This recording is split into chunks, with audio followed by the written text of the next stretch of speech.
Get that soulful sound. The best oldies can be found at Johnny G's Vinyltreasure Show. Yeah! Come on down and feel that glow. All right. Johnny G's Vinyltreasure Show. Come on, let the good times flow. Oh, Johnny G's Vinyltreasure Show.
Well, hello, everybody, and welcome to Vinyltreasures. I'm your host, Johnny G. John Galindo, coming to you this May 20th, 2026 here for a Wednesday evening.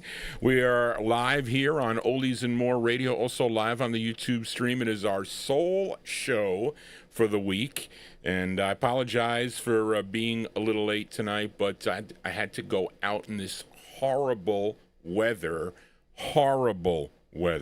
I should say, here in the New York area. It's supposed to be cooler tomorrow, a little bit. The last couple days, I hate. I don't like this hot, humid weather here at all. But anyway, we opened up tonight's show. Did you know that song? Miss Graylin requested this tune here, and it took me a while to find it. It was in my Atlantic box. But did you know what that song was? I mean, it's a ska tune. It's ska it's what it's called, but it's called Last Night Ska. Okay, and you might know a song called Last Night as done by the Marquis. The Marquis did this song originally on the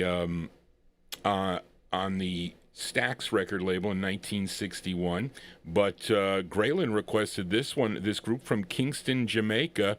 It's Byron Lee and the Ska Kings is the name of the group.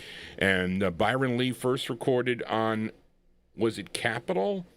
I thought it was, all right, I thought they were on other labels prior to that. Capitol in May of 64. This was the very next record, I guess, his version of the Marquis instrumental Last Night. This featured a Byron Lee on electric bass. I don't know what that is. And that's it. I have him on the BRA label, the Bra label. That's what I say. That's the first label because that's the Jamaican label. Atlantic picked this up, I'd guess. But anyway, June 1964, Byron Lee and the Sky Kings. I said Sky. It's Sky. Johnny G. Well, hold on a second. No, it's Ska, but this says Sky. Byron Lee and the Ska Kings. Last night, Ska. Anyway, welcome to the program here. Johnny G's got to keep a smile on his face. I do. I picked the first 4 records here to are my selections. So you let me know what you think about my selections here. Okay, before I get to all your requests. Okay, let's open up out of Detroit, Michigan now for the first song here. Okay, this group had releases on the Go G label, Checkmate, and Highlight Records in 1962, and the lead singer of the group was Joey Finazzo, but he would leave the group and was replaced with someone by the name of Sal Prado, and they changed their name from the Seminoles, because they first recorded as the Seminoles, they changed it to the Embers. Okay, and this record comes out 2 ways, though, and they're slightly different, too, by the way. But this is the harder way to get this 45. It's on the Act 4 label, and the record really went nowhere, but then they shopped this song around and would get picked up by Midtown Records. I have them both. Anyway, but they decided to switch their name back to the Seminoles on that Midtown label. But anyway, I'm featuring it the first way, Act 4 Records, and it's just a little bit different. Sal Prado, he's the lead singer. From November 1963, our opener by the Embers, a.k.a. the Seminoles. On Act 4, it's called You Can Lump It is the name of the tune. Here we go with the vocal opener. Here we go.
That is definitely different than the one on Midtown. They didn't have those clapping at the end of the song. It's actually recorded differently too, because this is like, even though it's a mint styrene press of this 45, it is kind of like more. They're more in the distant. So they recorded it better on the Midtown record label, but that's a hard 45. But that's the true first way for this record there, November 1963. Those are the Embers, a.k.a. the Seminoles. On Act 4, You Can Lump It is the name of the tune. Sal Prado, the lead on that. That is an expression I'd like to use. I should probably bring that expression back here. I'd like to tell some people that, I do. But anyway, let us continue here for a Wednesday evening. I want to thank everybody for all your emails this week. I received a bunch today, and I couldn't get to them. I was behind here. My mother got the new PC that came in. Came in yesterday, and I had to set all this stuff up. It was a pain in the neck. I was trying to get her signed in, but it's difficult when I'm the owner of the piece. My stuff is on there, so I had to set up a new Gmail account. I had to set up a Gmail account for her. It's JohnnyG's mom was the handle. But I couldn't get it set up, and I have to get the voice activation. But the screen it's better than the ones, it's so clear. I was like, holy moly, I could see the records on this. It's a 27-inch screen, so she can see the chat. So she's watching everything there, it's a touch screen. So those are a little bit more expensive too, but I hope it's still going okay, Ma. You have to call me on the phone if it is not, okay? Because it's the first time you're using it. Anyway, let us continue here for a Wednesday evening here on Oldies and More Radio and also on YouTube. If you are new to this program, please consider subscribing to Johnny G's Vinyltreasure show. It's our first show of the week. I'll be back tomorrow. We'll talk about that because I got a request coming up for a guest here tomorrow afternoon. Let's continue. Here's another selection that Johnny G's got here. This gal from Los Angeles, California. She was discovered by Barry White. Okay, you know Barry White of, Love's Theme and all those cool tunes there. Well, that was his orchestra. But anyway, he had a lot of great records in the 1970s that I purchased. And my mother and my aunt liked, so they're in the collection here. I don't know if I can play them on this show, but anyway, so she was discovered by Barry White, and he got her signed to Bronco Records. Bronco Records, I think, was Bob Keene's label. Of course, Bob Keene also owned the Delphi labels and the Donna labels out in California for those lowrider records with the East LA sound. But she had 4 releases on the label. This is her second. Barry White wrote the tune. Her real name, Viola Mae Wilkerson, but she just recorded as Viola Wills. Now, you may have heard me play this. I think Warren Russell, you requested the other version of this, Pat Pow Drill, and the Pow Drills, I think that's the group. They recorded this in 1967 on the Downey label. I think I played it for you.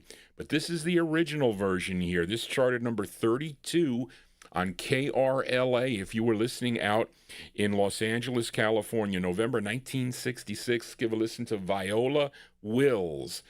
Viola Wills on the Bronco label. It's called Together Forever. Here's another. We'll call this a bonus track. Here you go.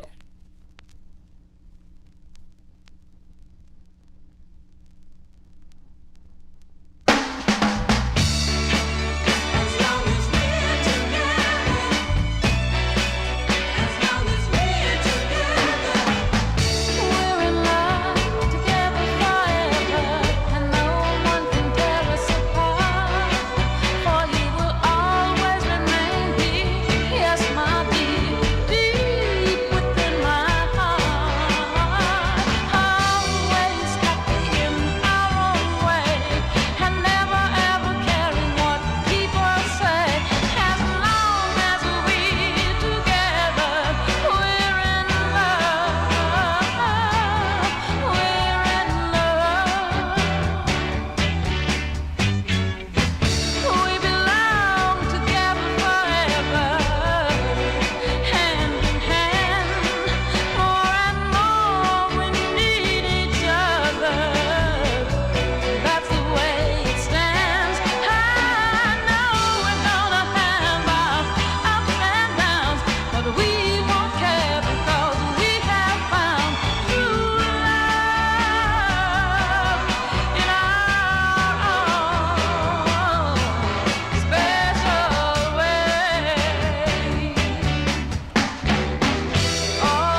Yeah, Barry White knows how to write all those cool love songs there. But that's a cool record. You like that one? Another Johnny G selection there. Viola Wills, that's the original version there.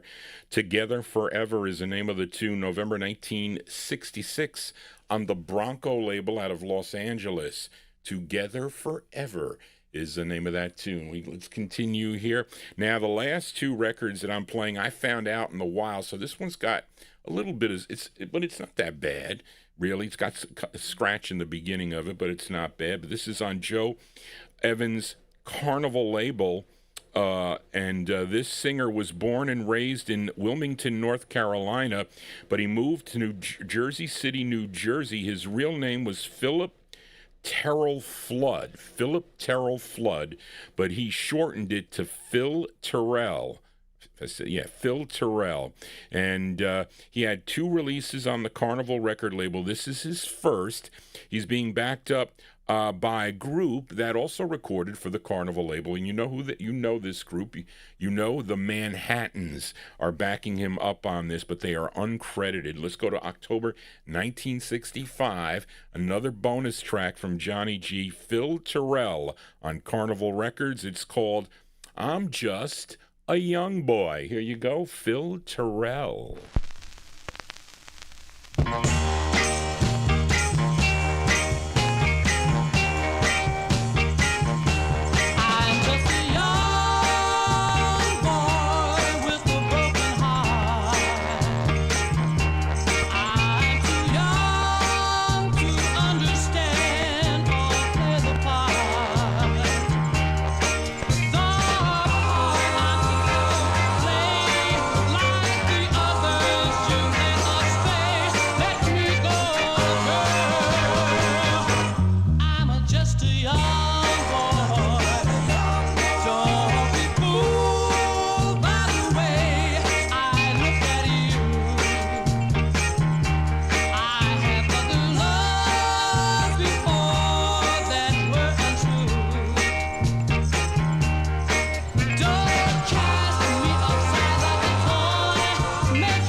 Okay, folks, there you go. What do you think of the tunes Johnny G picks here? You like the songs Johnny G picks? I hope you do.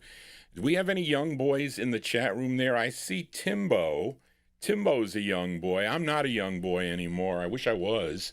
Anyway, I'm not. But anyway, there you go. I think that's a cool tune. I found that in the wild. Well, I collect the Carnival label, too, which is a great label to collect if you like soul records, really. Phil Terrell's his name, first of 2 on the Carnival label. That one there from October 1965. I'm just a young boy. I wish I was. I am not anymore. But I know I have some young boys that are in the chat room there. So welcome all the young boys and the old boys too, by the way. Let us continue. One more here to go that Johnny G picked. This gal from, some of you are going to know this gal too. She's from Romulus, Michigan, okay? And she recorded 3 for Wilbert Golden's Correct Tone label, which was out of Detroit. And let's give a listen to her 3rd release. Her name, Teresa Lindsay. Teresa Lindsay. This is from July 1965. I have the vinyl promo of this. I think some of these correct tones were, well, some were vinyl and some are styrene. My Wilson Pickett, I think, is styrene. This is vinyl. Teresa Lindsay, this is the last bonus pick from Johnny G on Correct Tone Records. And it's a good idea if you subscribe to Johnny G's Vinyl Treasure Show, and that's the name of the song. Good idea. Let's give a listen. Teresa Lindsay.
Okay, folks, there you go. That's the last. Although I do have a bonus. I might have a flip side bonus coming up later in the program. I forgot to mention also we're going to do a tribute to the late Clarence Carter.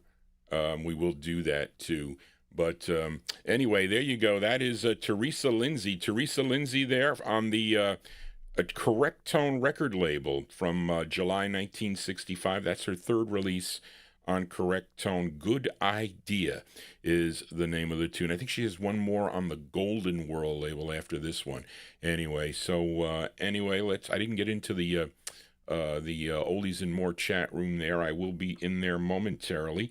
But let's start it off here with the requests. And up first is a request for Bill Olb in New Jersey. Now, I will be on tomorrow afternoon beginning at 1 p.m. with a special guest. Bill Olb will be here in the studio, and he will be presenting his second 78 RPM vinyl and semi flex mix 78 special here with some bonus features. It'll be tomorrow, the 21st, from 1 to 4 p.m. It's available only on YouTube. It'll be archived, so if you miss it, you'll be able to go to the archive and check it out. And he'll be spinning 1950s rhythm and blues recordings that are on 78s. The sound is phenomenal. I'll set the turntables up tomorrow. Got to move some of the. I got to put this table a little closer and whatnot. My guests that come here, they get a little bit. I got a new mic and all that. We'll do all that. So tomorrow, Bill will be here for his second all 78 vinyl show, all high grade records from his collection and also from Gordy Freeman's collection. So I hope you can tune in for that. And Bill will be here. He's working on other specials here. He's doing a soul special too, by the way. So we'll talk more about that. But anyway, this is a request for Bill Olb in New Jersey, and I thought I had a better copy of this, but I have a lot of records by this. This singer too. Okay, this singer from Durham, North Carolina, of course. He was the lead singer of Billy Ward and the Dominoes, or the Dominoes first, of course. Then he was the first lead of the Drifters, would be the lead singer of the Drifters, formed the Drifters, but he left in late 1955 to go solo, first with Atlantic Records, but recorded for so many other labels not so many, we'll say MGM and Atlantic, MGM, and this label, Mercury Records. He had 16 releases. I can't see these cataracts. 16 releases on the Mercury label. Now, Bill requested his 13th, and this is actually a cover tune. This song was done in August of 1963 on the Groove label by Johnny Nash. He did this tune first, a tune written by Jimmy Ratcliffe, Carl Spencer, and this one's produced by Shelby Singleton and arranged by Alan Lauber. This charted also number 90 on the Billboard chart, 68 on Cashbox, 10 on the R&B chart. This one from December 63 by request from my special guest tomorrow, Bill Olb. Here is Clyde McPhatter with Deep in the Heart of Harlem. Here you go, Bill, for you, Clyde McPhatter.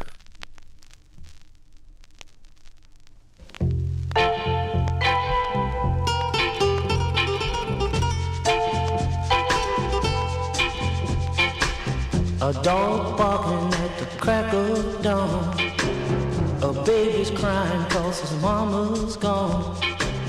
I toss and turn and then I stretch and yawn. Another morning, another day. In the heart of Harlem,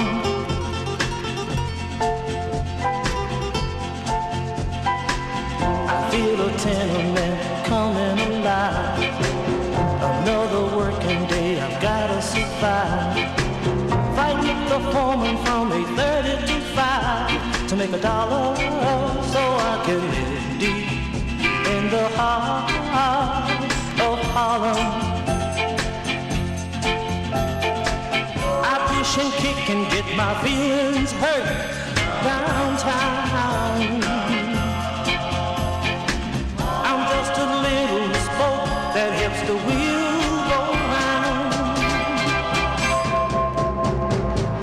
If I was rich, maybe I'd move away out to the country where my kids could play. But I can't make it on my poor man's pay. We gotta stay here. Get away, get away from Harlem.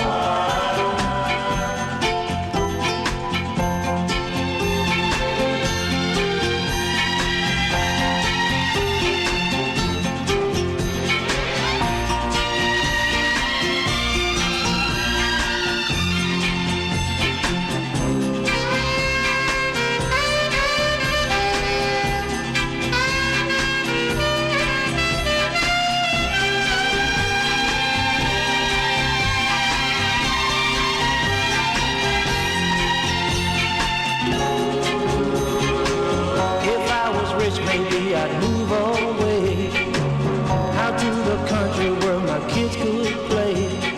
But I can't make it on my poor man's pay. We gotta stay here, can't get away, can't get away from Harlem. Deep, deep in the heart of Harlem.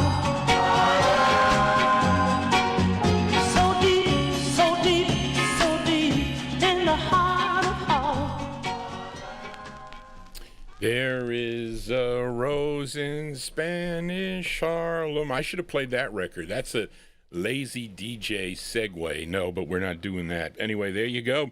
That one there going out to Bill Olb in New Jersey. That is the sound of Clyde McPhatter. Clyde McPhatter is 13th of 16 releases for the Mercury record banner there. Song entitled Deep in the Heart of Harlem. I said, yeah, Mercury, December 63 release. Let us continue here. Let's fill a request for Busta Bass in our YouTube chat room. So Busta must have remembered this song from back in the day when he was younger, I would take it, Busta Bass. Okay, as this group formed in Plainville, New Jersey back in 1959. The lead of the group, his name was George Clinton. Okay, first recording, I think for Apt Records, I think originally, but they would record for they would record for a couple of Detroit labels. First in 1966 for the Golden World label, then in 1967, Don Davis's Revelot Records. And they were named after a brand of cigarettes. Here we go again with the cigarettes. Anybody out there smoke Parliaments? So my mother told me my grandfather smoked Camels, and they had no filter. How were these Parliaments? Were they like the Lucky Strikes also? I don't know. But I didn't smoke, so I can't tell. Maybe some of you in the chat room or watching me have smoked Parliaments in your day. But it's not good to smoke anyway. That's another topic for another day. But anyway, they were named after they were called the Parliaments. They had 6 releases on the Revelot label. And Busta requested their first, which of course was their biggest hit. Okay, co-written by the lead singer. His name is George Chestnut. Charted number 20 on Billboard, 3 on the R&B chart, and this was a big #1 record. If you were listening to WKNR, it was in the Detroit, Dearborn, Michigan area. From April 1967, he would become. That is George Clinton, would become the grandfather of funk, okay, with his group called the Funkadelic. But this is before that. April 67, by request for Busta Bass in our YouTube chat room, here are the Parliaments with parentheses, I wanna testify. Here you go, Busta, testify to the Parliaments. Here we go.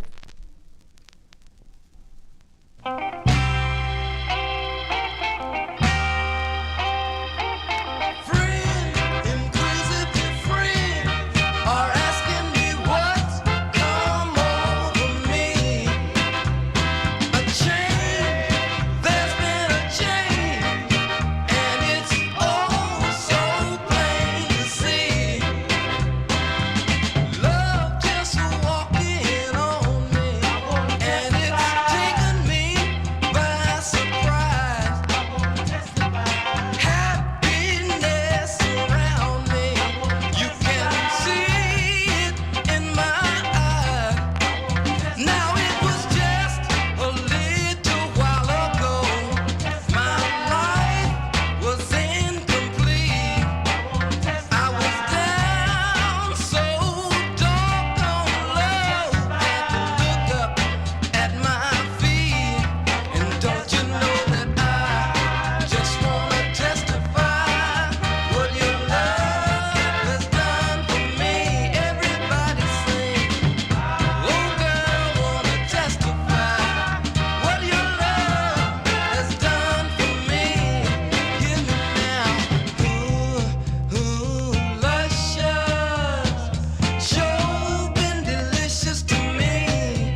Okay, there you go. That one there going out to Busta Bass in our YouTube chat room. Oh, Jessica, you smoke Parliaments? Okay.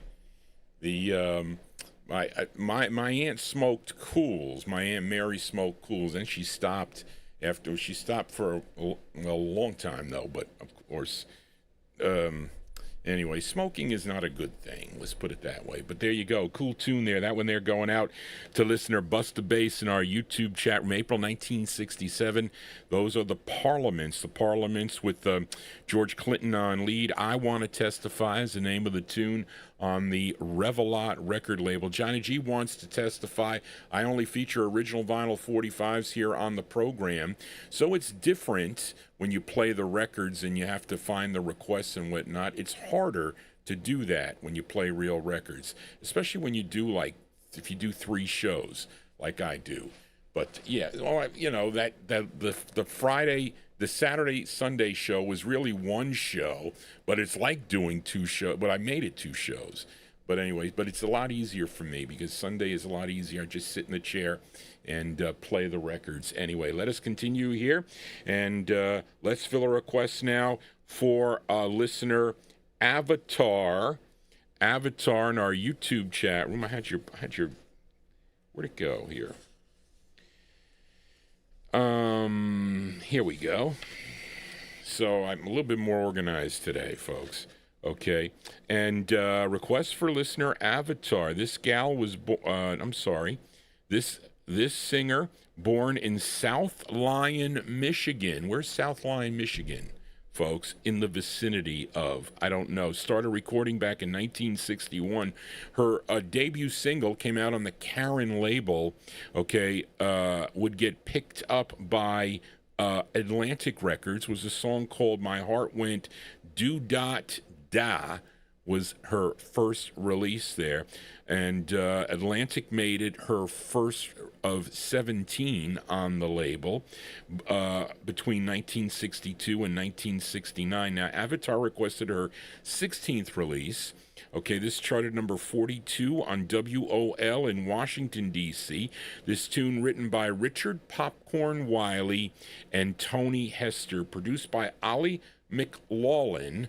Okay, and it's from May of 68. Let's give a listen to Miss Barbara Lewis.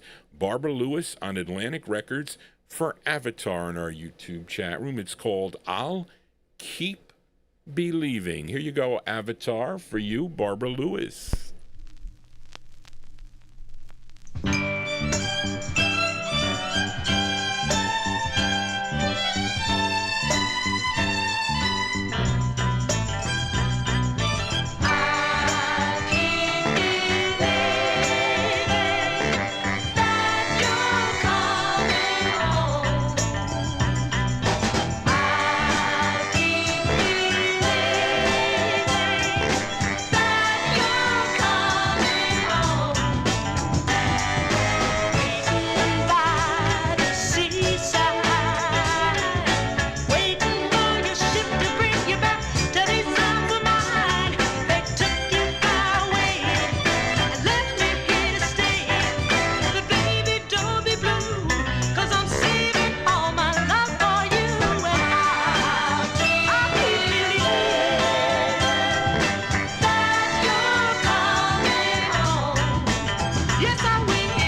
That's a great sound of Barbara Lewis here on the Vinyl Treasure Show, going out to listener Avatar that says that this is from her final Atlantic LP, Working on a Groovy Thing.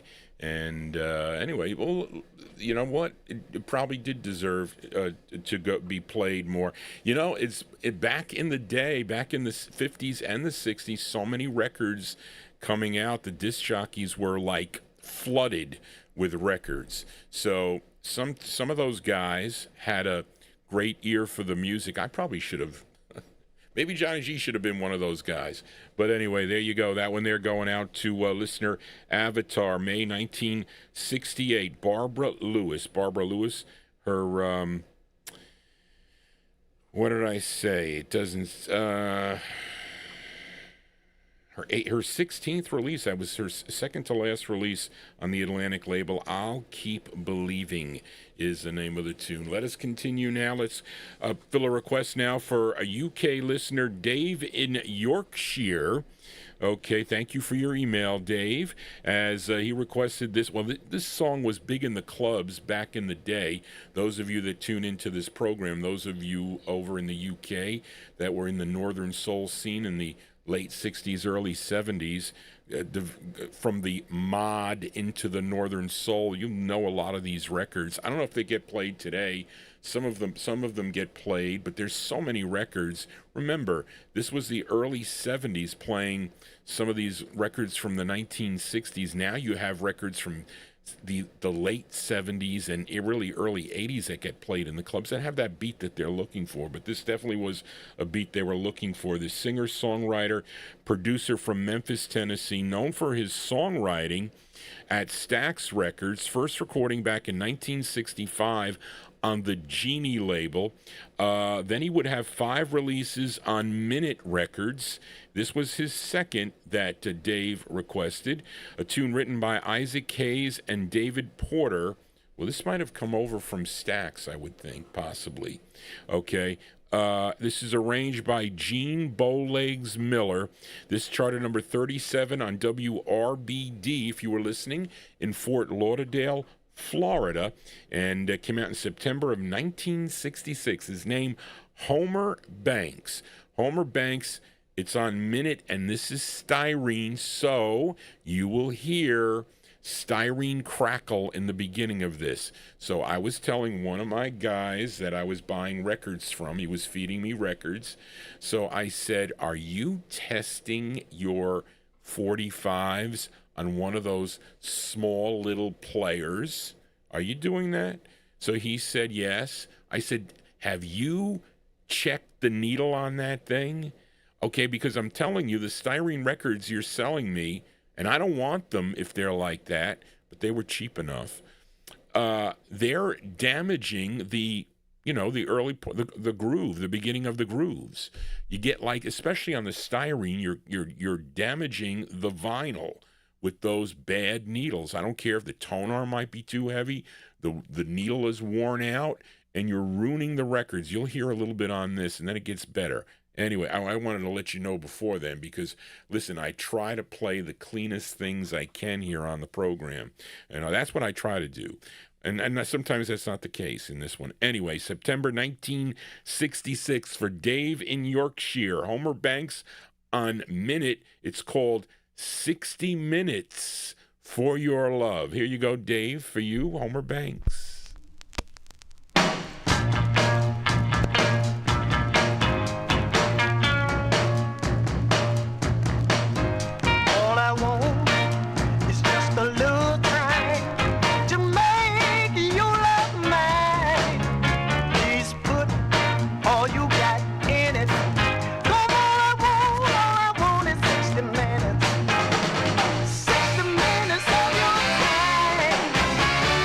Can't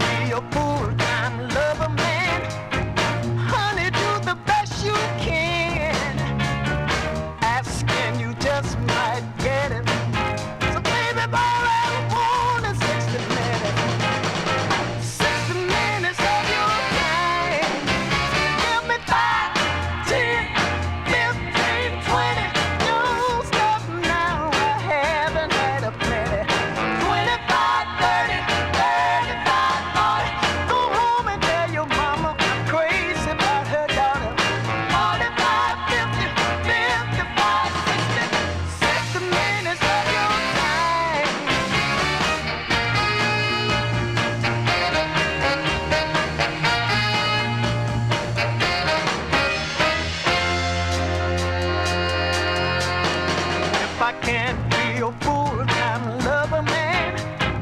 Honey, do the best you can. Asking you just might get it. 'Cause all I want is 60 minutes. 60 minutes of your time. Now give me 5, 10, 15, 20. Don't stop now, I haven't had a penny. 25, 30, 35, 40. Go home and tell your mama crazy about her daughter. 45, 50, 55, 60, 60 minutes of your time. That's all I wanna. I don't want much. Just 60 minutes of your time. Know that I can love you. 60 minutes. 60 minutes of your time. Know that I can make your life mine. Oh, baby, love you. Okay, there you go. The sound of Homer Banks. It's not wasn't so bad, but it was there. Hold on a second, folks. I'm looking for. Okay, there you go. This is out of. Yeah, I want to get Warren's request is next, but there you go. That is Homer Banks there. Homer Banks. Going out to Dave in Yorkshire, September 1966. 60 Minutes of Your Love is the name of the tune on the Minute record label. And he would have 3 in the 1970s on Warner Brothers Records. And it was unfortunate that he passed away on April 3rd of 2003 at the age of 61 from cancer, but we remember him here on the Vinyltreasure Show. Lots of these singers, unfortunately, are no longer with us. Some still are, and we're losing them, though, every day. It is a very sad thing. These singers that stay in our mind for all these years, especially when we're younger, listening to the music, and then all of a sudden they're, you don't hear from them for all the years. You take it for granted. You do. But then when they're no longer here, it becomes... it's like shocking, really. But anyway, let us continue here. Let's fill a request now for a Warren Russell. I got your email late, Warren, today to look for those other 3, but I'll let you know what I have from those.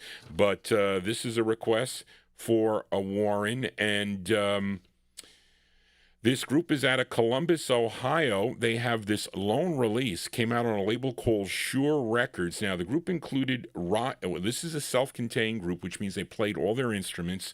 Roger Riley was on guitar, Walt Edry on bass, Dave Smith on the drums, Russ Geis on sax, and the lead singer, his name is Jeff Ferrion. And collectively, they were known as the Shilohs. And this is on the Shure record label, and this is from 1966. And it's going out to a Warren Russell in our YouTube chat room. Here are the Shilohs on the Shure label. It's called Let's Go Again. Here you go, Warren, for you.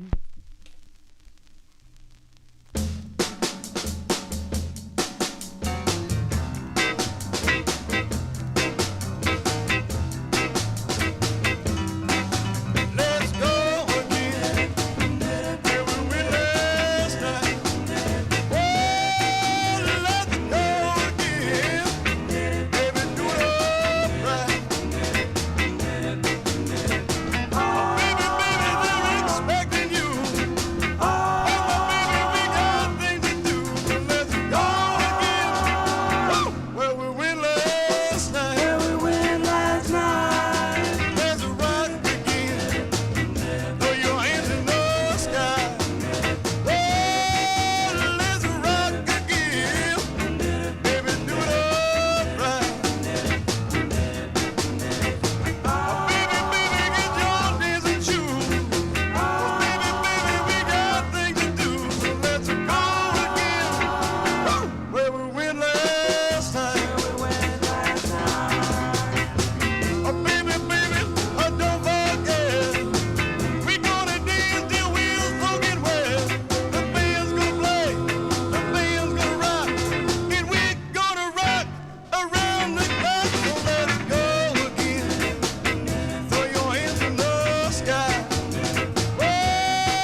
Johnny G forgot to take the mic. Was that? Did I leave the mic on? Did I leave the?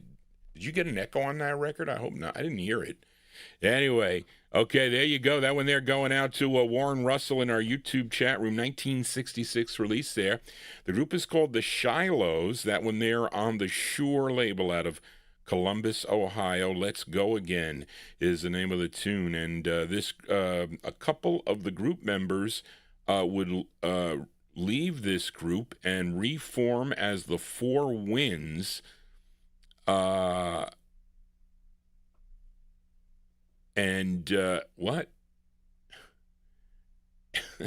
I don't know what that says, Charlene. It says I don't know how to read that. Anyway, I don't know who the Phillies are. The Philadelphia Phillies? I don't know. Anyway, let us continue here on the Vinyltreasure show. So who likes a touch of the 70s here? I know Miami Santi likes a touch of the 70s, and I think I had sometimes you see some records that Johnny G here has on the table here, on the side here. So this gave an idea to Ed Brown in our chat room to request something on the Buddha record label, you know, the 70s logo style, I guess. But this record, I was in high school when this record came out. Okay, dating Johnny G here with my age here. So we got a touch of the 70s here, and this is by request for Ed Brown in our YouTube chat room. This record came out in December of 1975, okay? But you know this group out of Philadelphia, PA, okay? They included Harold Wade on guitar, Stanley Wade on bass, Earl Young on drums. Earl Young, he was in the Frank, help me out. This group, who became the Trammps? I played them. Didn't I play Heartbeat? Was that the group, I think, if I'm not mistaken? Earl Young on drums, Robert Upchurch on the vocals here, and Jimmy Ellis. Jimmy Ellis, the lead singer, yes. This was their fourth release for the Buddha label. This tune written by the drummer, Earl Young. This charted, so some of you may remember this, okay? This charted number 35 on Billboard, 10 on the R&B chart, and this was a number 3 record on WDAO, if you were listening in Dayton, Ohio, from December 75.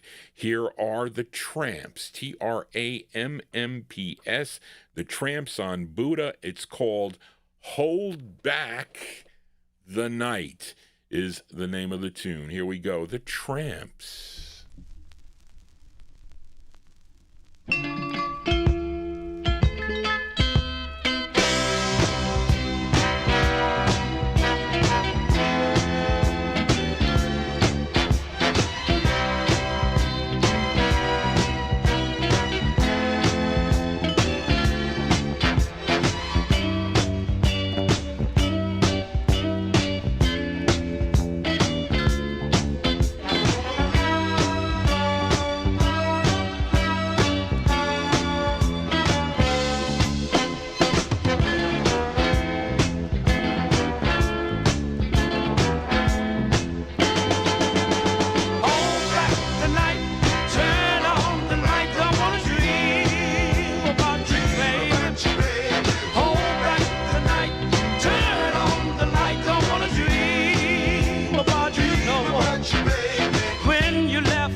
hold it, hold it.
Okay, touch of the 70s here on the Vinyltreasure show. Hold on, I'm looking for the at least I got the records in order, but I'm looking for the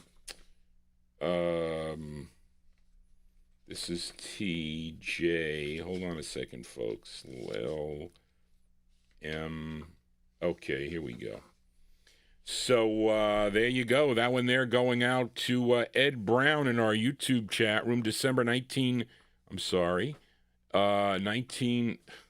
What did I do with your write-up here? There, December 1976. They Jimmy Ellis of the Volcanoes, right? Volcanoes. The Trammps there, Hold Back the Night, their fourth release on the Buddha record label. There you go. I knew that. I used to get these a whole bunch of Buddha 45s. They were 10 cents a piece, all in the original sleeves and whatnot. So these 70 records, I was buying them, even multiple copies. I may even have multiple copies of that record. But anyway, Johnny G going crazy here. Let us continue. And well, a lot of these records here that I'm featuring in the beginning are those that I did not play requests on the last week's show. So I need to get these in for, you listeners that tune into the program here. And unless I break this show up, and I would not have any time to do anything here. I still got to do so many things. I got to go to the lawyer. I got to go to the doctor. I don't find the time to do it. Anyway, but let's fill a request for, this is for Record Ralph in Syracuse. It's a daughter and father duet, okay? And they are from Memphis, Tennessee originally. Now, I think this is her debut single. This is the first time she is on record for this. Okay, of course, later on, she would have a big hit with her first solo effort, was a song called Gee Whiz, which I think first came out on Satellite Records, right? Satellite? And then it was picked up by Atlantic Records.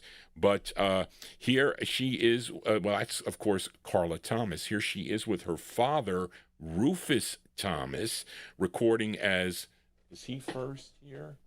No, as Carla and Rufus, okay?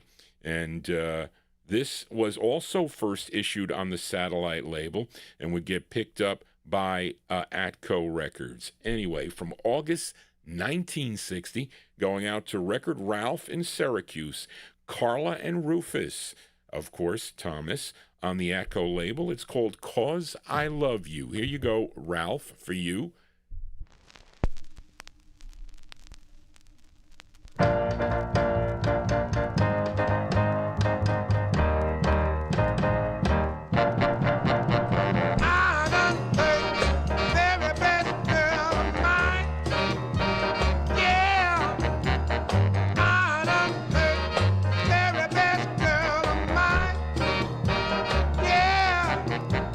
Straighten up, baby. Stop that.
Okay, there you go. Okay, there you go. Well, we got everybody around tonight.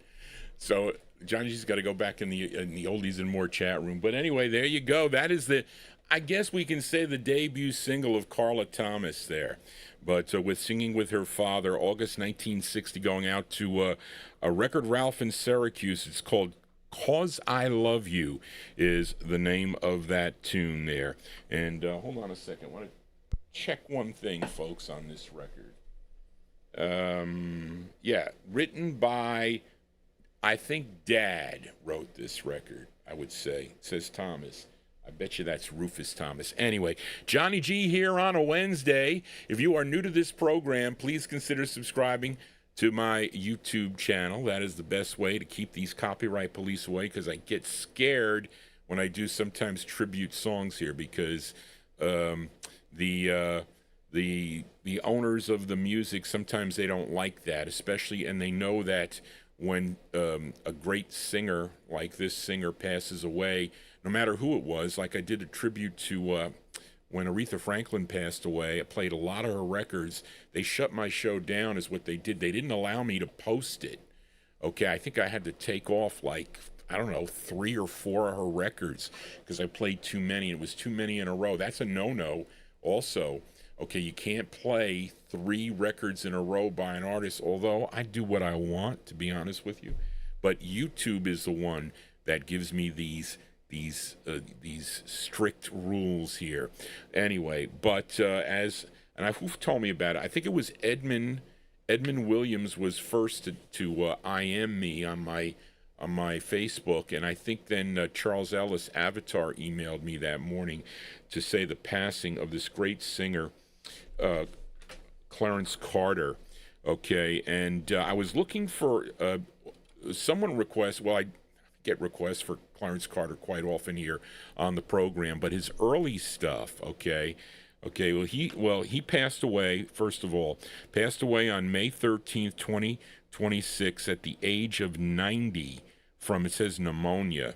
Of course, he was a blind singer, okay, songwriter, guitarist from Montgomery, Alabama. First recorded in a duo, okay, recorded as Clarence and Calvin back in 1963. Well, I think before that, Fairlane, Charlene, I don't know if it was Duke first. Definitely was it releases on Fairlane, because Tom Maver requested, I have one, and I was saying, oh wow, somebody requested another one, so, and then I didn't get a chance to find it. But anyway, on Fairlane Records. But and then also it says Atco. He also recorded for Fame Records and also recorded for the Atlantic label. And really, when well, actually, I'm sorry, I'm reading the wrong record here. This is this is a Fame release. I pulled a bunch of his records out. I want to play yeah. I want to play one that everybody's going to know. This one, because my aunt bought this 45 when it came out. Actually, she had 4 records by him in her collection, all consecutively. So I know I know all these songs, but there's some of them are my favorites. But he had 15 releases on the Atlantic record label through 1971. Of course, his biggest hit was in 1970 that we are going to hear, because a number of you, Troy was the first one. Troy Goodell requested that first, but a bunch of you other listeners requested it also, but we'll play it. But I think this was his biggest national hit, okay, is his 3rd release for the, hold on a second.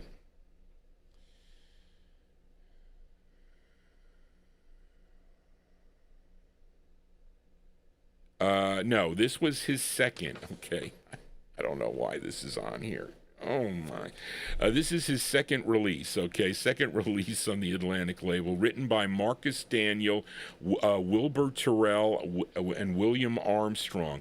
This is produced and arranged by Rick Hall, okay, and charted number 5 on Billboard, 2 on the R&B chart, and this was a number 1 record on WSGN in Birmingham, Alabama, as we remember the late Clarence Carter, great record here.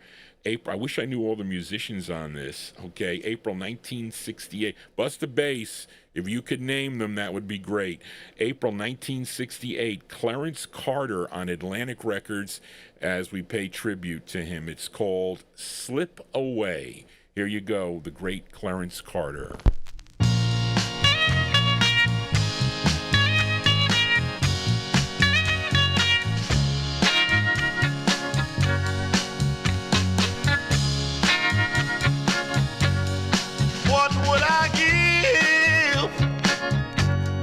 Just a few moments. What would I give just to have you near? Tell me you will try to slip away somehow.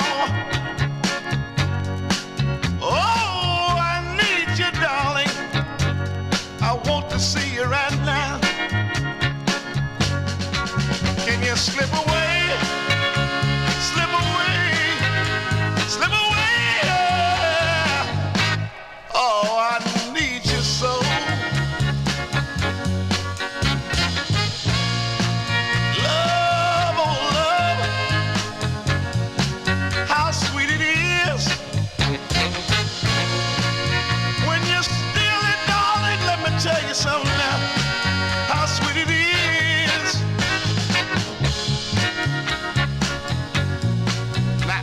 It's wrong, the things I ask you to do, but please believe me, darling, I don't mean to hurt you,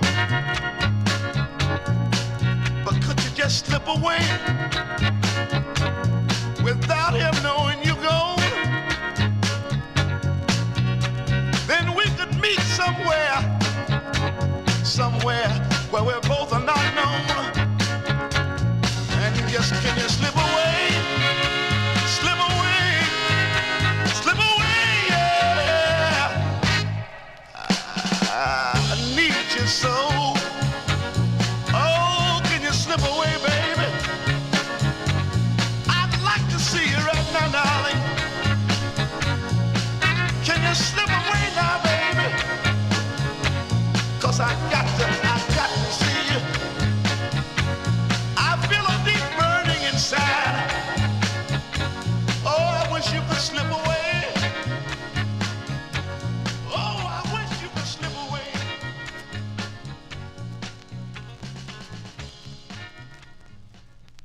There you go. That's the great Clarence Carter there we just lost.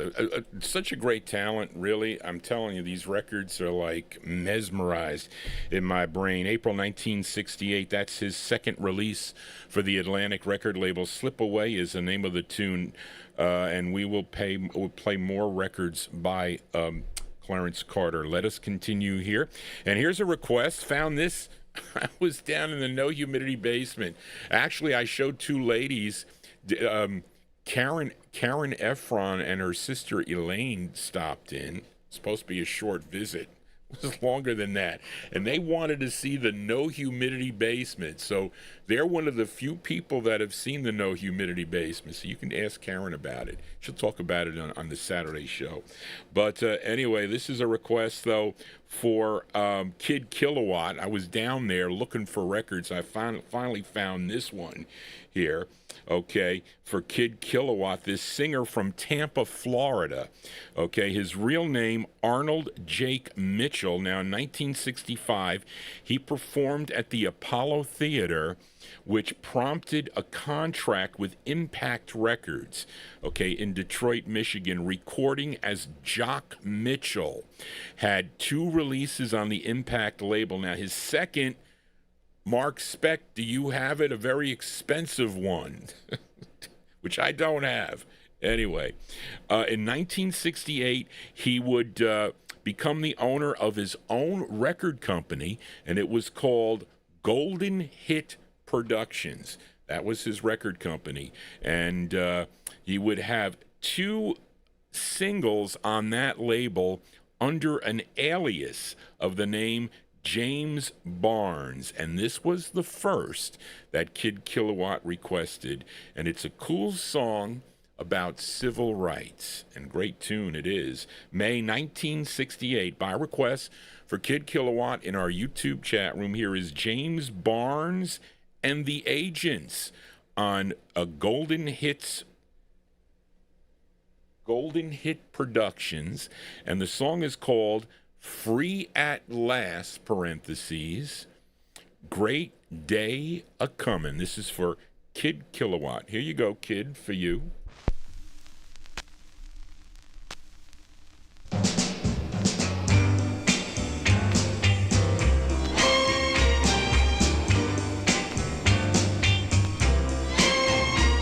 I remember a long time ago, my daddy said, son, you grow old, you'll be able to see what I haven't seen. Some folks call it the impossible dream. I remember what he told me, the black and white will hold hands together, and that we'll walk the street together like sisters and brothers, and we'll be free, free at last. Oh yeah, we'll be free at last, and there'll be a great day coming, yeah. We'll be free at last,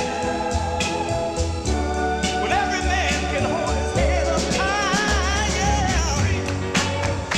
Free at last, we'll be free, free at last. There'll be a great day when that day comes. We'll be free, free at last. We'll hold hands together. We'll walk hand in hand together, like sisters and brothers. Woo. We'll be free at last. Hey. Don't you know we'll be free at last? And there'll be a great day coming, yeah. Don't you believe me? We'll be free at last, when every man can hold his head up high. We'll join hands together, making plans together, and we'll hold our hands up high, and we'll be free, free at last. Free, free at last. Yeah, we'll be free, free at last. There'll be a great day when that day comes. We'll be free, free at last.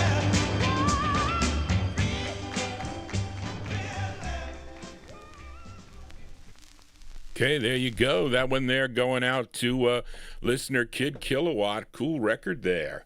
And that is, hold on a second, I lost my place. We go. I lost my place, Johnny. May 1968 release there. It's on Golden Hit Productions Records. It was owned, that label, owned by Jock Mitchell, who is the singer on this song, but under the alias James Barnes and the Agents. And the song is called Free at Last, parentheses, Great Day A-Comin'. May 1968. There you go. Cool tunes here for a Wednesday evening. If you are new to this program, please consider subscribing to Johnny G's Vinyltreasure Show. I'll be back tomorrow afternoon at 1 p.m. Eastern Standard Time till 4. Bill will be featuring 1950s 78s on flexi vinyl 78s that don't break. You know, there's a video of somebody breaking a 45. It says these records have to go, crack, as he breaks a Mellow Moods on whatever, or the Ambassadors, which I need. Anyway, let's continue here. For UK listeners now, Paul and Kevin in Yorkshire. So, you Northern Soulies out there, this is one of your records that you like to dance to. So they like to dance to this record in the clubs back in the early 1970s. And you know this singer from Newark, New Jersey. He was the lead singer. Well, he recorded, I think, solo first in 1953. And someone asked me if I had My Mother's Eyes by him. I do have it on the Corona label. But he was a lead singer of the Four Lovers, of course, and the Four Seasons. And what's the other one they were called? The Wonder Who, I think they were also called. But anyway, he had a number of solo releases in the 1960s. First recording for the Smash label, and then later for Philips on with the Four Seasons, of course, and solo efforts. But this is his third release on Smash, written by Bob Crew and Bob Gaudio. It's arranged by Herb Bernstein. This song bubbled under at number 112 on the Billboard charts, but this was a big number 5 record, number 5 on WTAC. If you were listening in Flint, Michigan, let's go to April 1966 by request for Paul and Kevin in Yorkshire. And all you Northern Soulies, here is Frankie Valli with You're Ready Now. Here you go, Frankie Valli. Here you go. You're ready now. You're ready.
Okay, folks, there you go. Hold on a second before I say anything.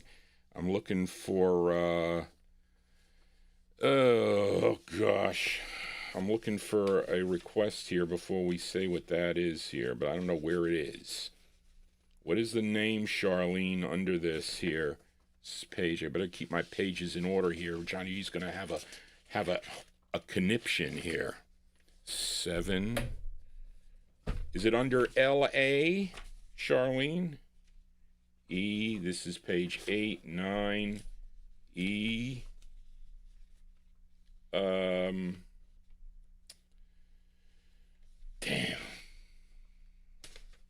That's Frank.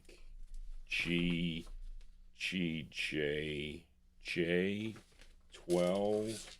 Well, that one there, oh, here we go. I got it. So there we go. That one there going out to Where's Paul? Here we go. Paul and Kevin. Paul and Kevin in Yorkshire. That's Frankie Valli's third release on the Smash record label, April 1966. You're Ready Now is the name of the tune. My aunt had the song called, what is that song? You Know You're Gonna Hurt Yourself. You know that one by him? You Know You're Gonna Hurt Yourself. I think that was his first release. Anyway, Johnny G babbling on here. Let us continue. So, here is a request for listener L.A. Arch. Okay, now, L.A. Arch was listening to a program on Sunday, was listening to Elaine Wade. Okay, Elaine Wade, as she did a guest spot of Chicago soul groups.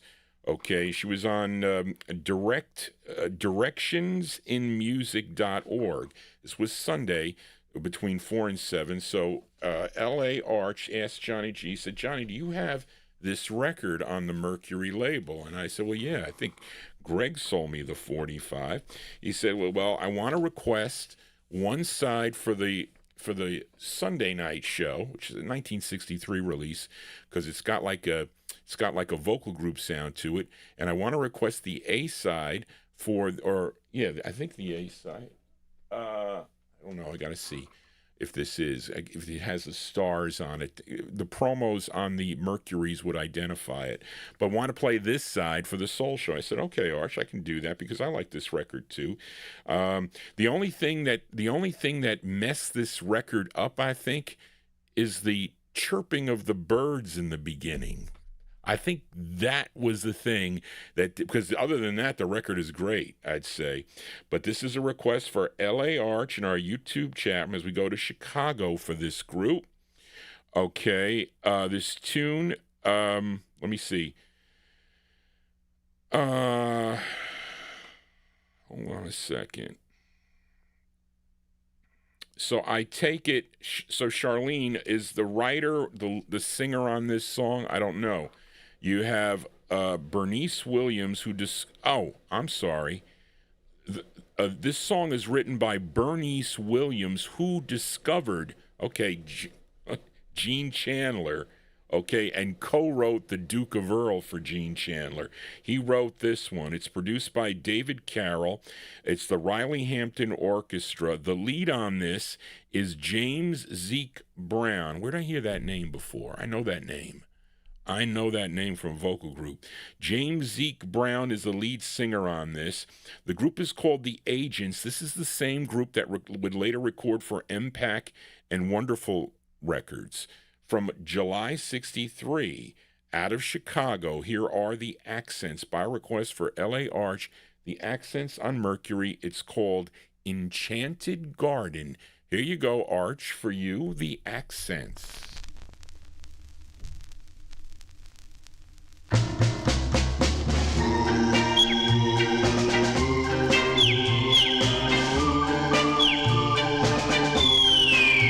Enchanted garden, garden of love, under your spell, my tender heart fell, for love that was magic, and ended up breaking my heart.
Okay, there you go. That one there going out to L.A. Arch in our YouTube chat.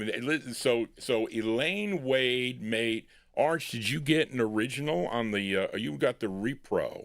You got like a reproduction of that record, right? Because this I think should cost you around maybe $2 or $150, somewhere around there. I don't know. Maybe. I don't know what this might go for now. I don't know what the prices are, Arch. But anyway, he heard it. He heard it on the guest spot of Chicago Groups, as done by Elaine Wade on directionsinmusic.org last Sunday. And anyway, so there you go. So Elaine, there you go. You're getting people to buy records. Johnny G does that too. But anyway, that one there going out to L.A. Arch. And I knew that's the Enchanted Garden is the name of the tune. It's on the Mercury label. I have it.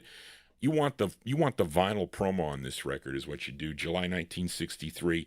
So I knew that name, Jake Zeke Brown, who of course was the lead singer of the Calvays that recorded on the Cobra label, like Mambo Fiesta, and another one that's two good records on the combo label that you would hear on the Saturday night show or Saturday night show for that group.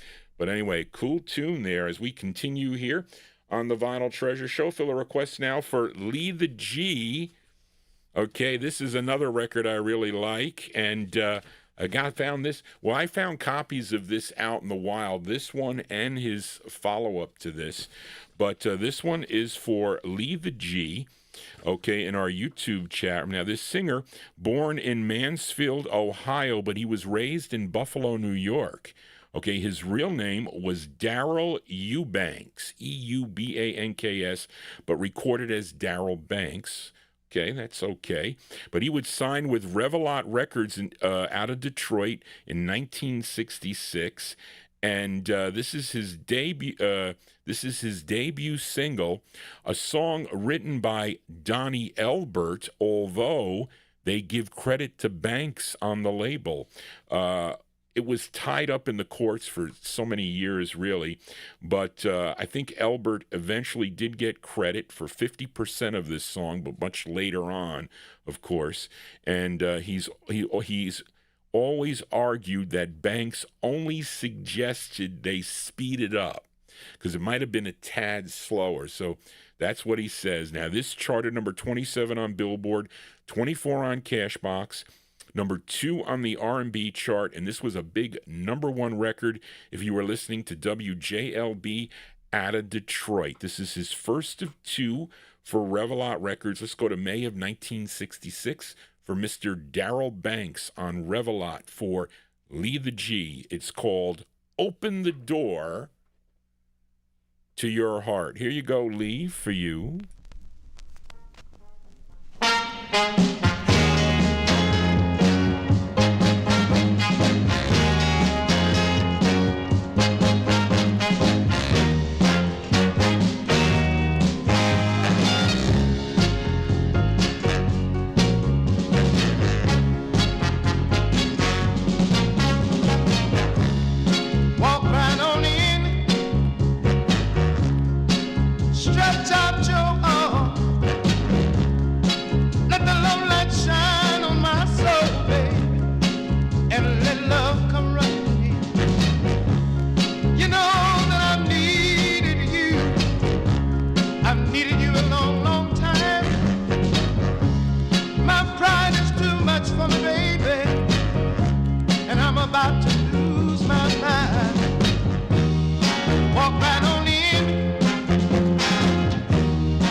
what keeps my love so strong. Walk right on in, let your love come running in. Open the door to your heart, baby. Open the door to your heart. Open the door to your heart. Let love come running in. Let your love come running in. Let it flow like the river. Let your love. Okay, folks, there you go. The great sound of Daryl Banks. Daryl Banks is first of two on Revelot Records, a song entitled Open the Door to Your Heart. There you go. May 1966 release, the Pink Revelot label. This comes, maybe, is it this one? Yeah, this comes on vinyl. One of the pressing plants put this out on vinyl, I think, if I'm not mistaken. Although the styrene, you know what Johnny G feels about styrene. Daryl Banks, Open the Door to Your Heart. That's going out to Lee the G. And, of course, Daryl Banks, let's see, he would have two more for the Atco label in 1967 and one on Cotillion in 68, and then two on Volt in 1969. Then all of a sudden his career cut short on February 24th, 1970 at the age of 32. And, you know, if you start messing around with somebody's girl, you can get into an argument and one thing can lead to another and then you can get shot. But that's supposedly what happened. It was over his girlfriend. There was like a gunfight and whatever, and unfortunately that was the end. But we remember him here on the Vinyltreasure show. Let us continue now. Let's fill a request for Sue Levy in our YouTube chat room. This is actually, I think, a B-side here. What did I do with your page here? I just had the darn thing. Yeah, here we go. And again, with my cataracts, I can't see nothing. Okay, this singer, he hails from Pensacola, Florida, but he would relocate to Detroit, first recording as a member of the Veltones. If you have that record from 1959, the Veltones on Deb, he was a member of that group, but he would go solo in 1962, recording for Columbia Records. Okay, some nice releases on the Columbia label, too. Okay, in 64, he would move over to the Columbia subsidiary OK Records, have 13 releases on the label, and Sulevi requested his 10th. This is actually the B-side. The A-side of this was a song called, I think, Speak Her Name. I think that's was the name of the tune. But this is the B-side. Now, this record released in January of 67, but was recorded earlier in 1966 by a number of people.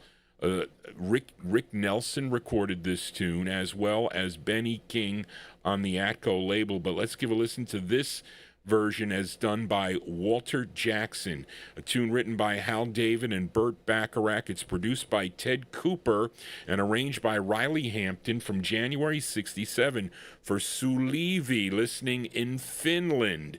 Here is Walter Jackson with They Don't Give Medals to Yesterday's Heroes. Here you go, Sue Levy, for you.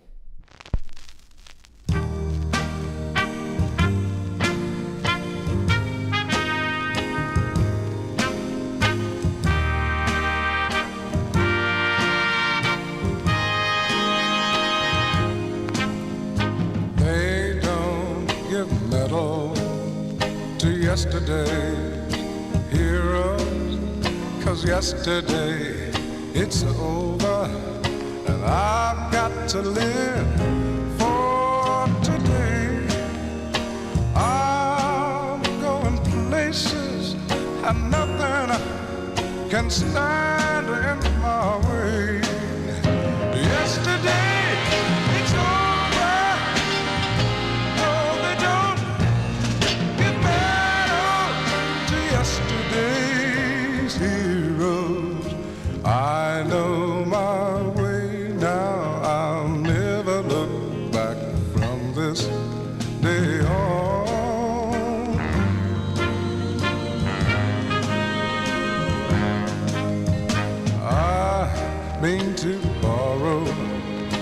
day from tomorrow. I'm gonna spend it on sunshine and things that I love. I'm gonna reach out, I'm gonna touch every star. 'Cause yesterday it's over, and they don't give manners to yesterday's heroes. So wrap up that loving cup, 'cause I'm a winner from this day on. Yesterday it's over, got you know, no matter, don't you see, it's over, I begin living today.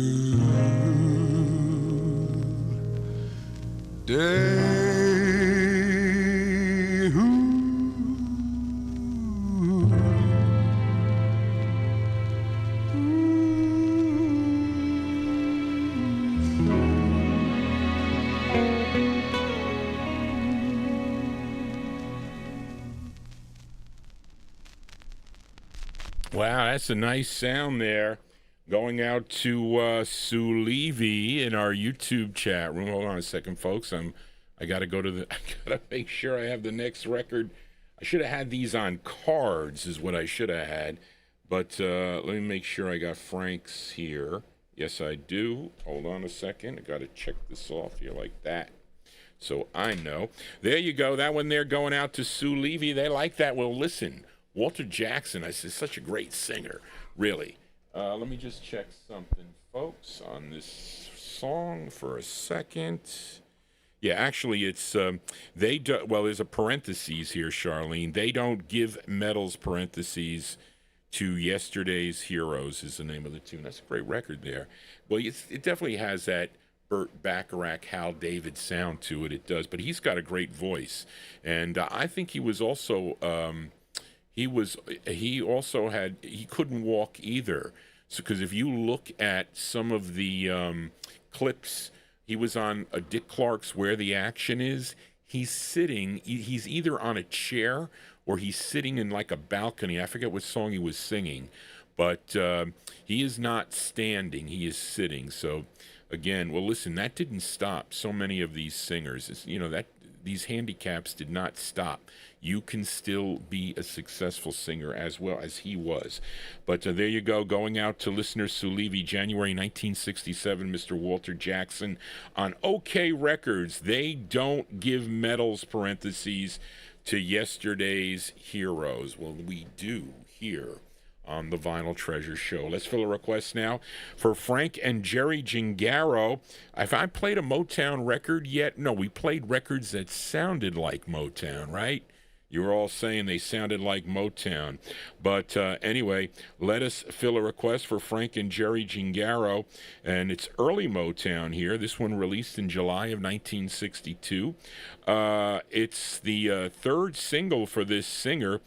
His third of three on Berry Gordy Jr.'s Motown label. This tune written and produced by Clarence Paul, and background vocals on this are being provided by the Love Tones, okay, from July 1962. Let's give a listen to Henry Lumpkin. Henry Lumpkin on Motown Records for Frank and Jerry. It's called Break Down and Sing. Here you go, Frank, for you.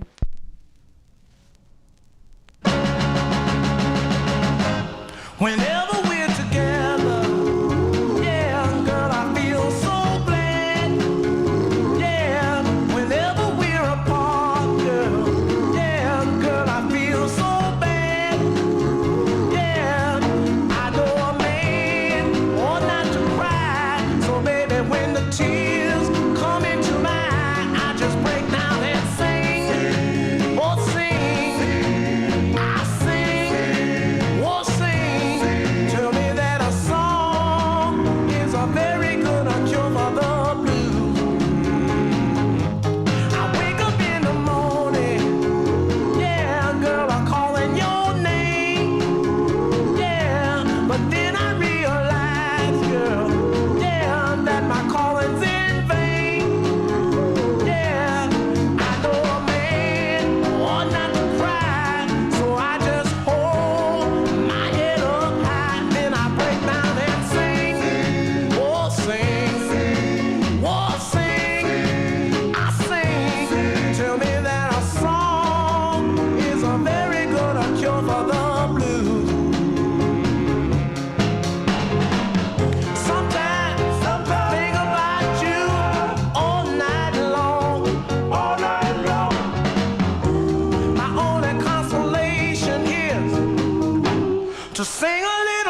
There you go. Sound of early Motown here on the Vinyltreasure show. That one there going out to Frank and Jerry Gingaro in our YouTube chat room. That's Henry Lumpkin. Henry Lumpkin and the Love Tones from July 1962. Whose text is IMing me on that?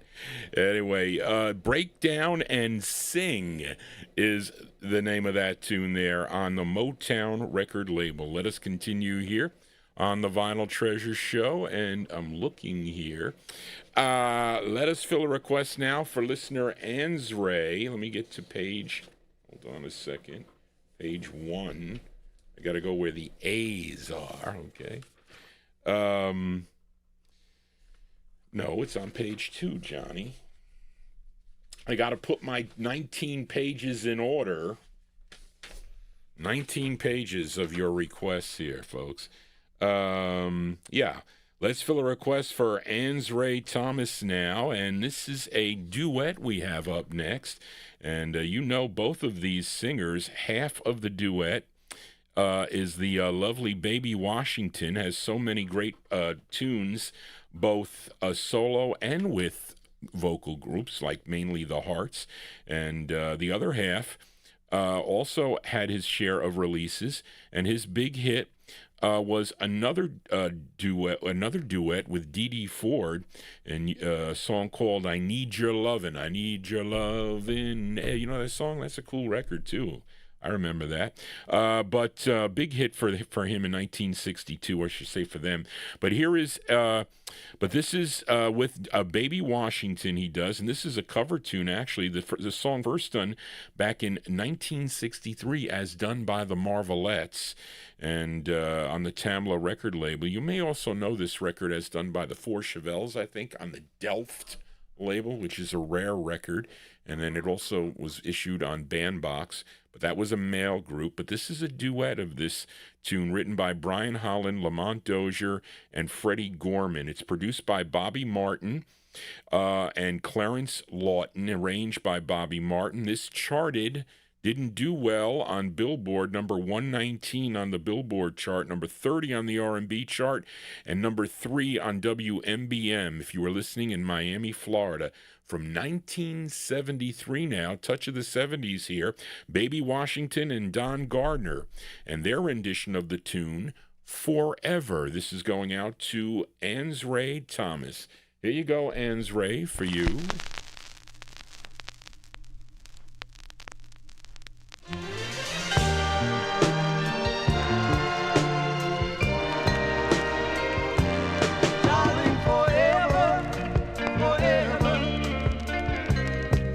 Break my heart forever if you want to.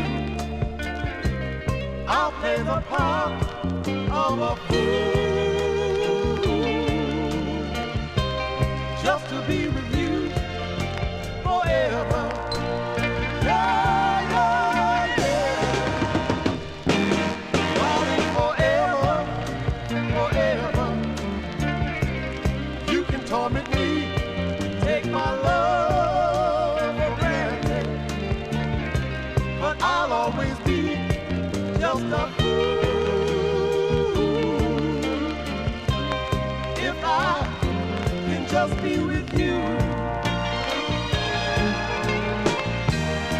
I'll be your slave, yes, for the rest of my days. Loving you more and more and more. Just tell me about it. So many ways. Say it again. Oh, just to be with you. It thrills me through and through. And I want to spend my whole life being in love with you. Forever, forever. You can torment me. Take my love for granted. But I'll always be just a fool if I can just be with you. Hey, hey, yeah, yeah, yeah. Ooh, come on. Hey, hey, yeah, yeah, yeah. Ooh, forever,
Okay, duets here on the Vinyltreasure Show. That one there going out to listener Ansray Thomas. That is Baby Washington and Don Gardner together, 1973, doing the Marvelettes tune "Forever" is the name of that one. That's on the Master 5 label. I don't think I mentioned the label, Master 5 Records.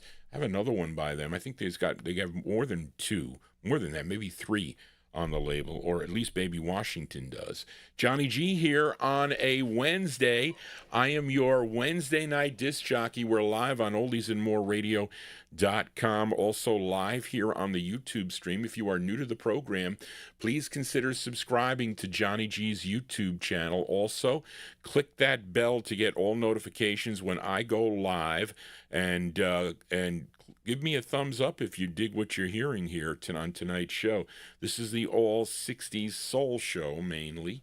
It is. I'll be back tomorrow afternoon with an in-studio guest. Bill O will be here at 1 p.m. Eastern Time, spinning his vinyl Flexi 78s. I'll be showing them to you in the on the visual too, so you can see them. Anyway, let us continue here. Fill a request now for listener Ron Harry. Ron, I thought you were just a ballad guy, but you like some up-tempos too, I guess. I think you requested this record. The odd thing is, I don't know what the true flip side is of this, because it says part 2 on both sides. I hate when the promos have the same song on both sides, as sometimes Berry Gordy Jr. did that too with a lot of his singles too. Sometimes no, sometimes yes, but definitely on this one, because this one released in 68, and this group out of South Bend, Indiana, okay, they were first, they ended up getting kind of scooped up because they first recorded for the Harvey label, and then Berry Gordy Jr. bought that label.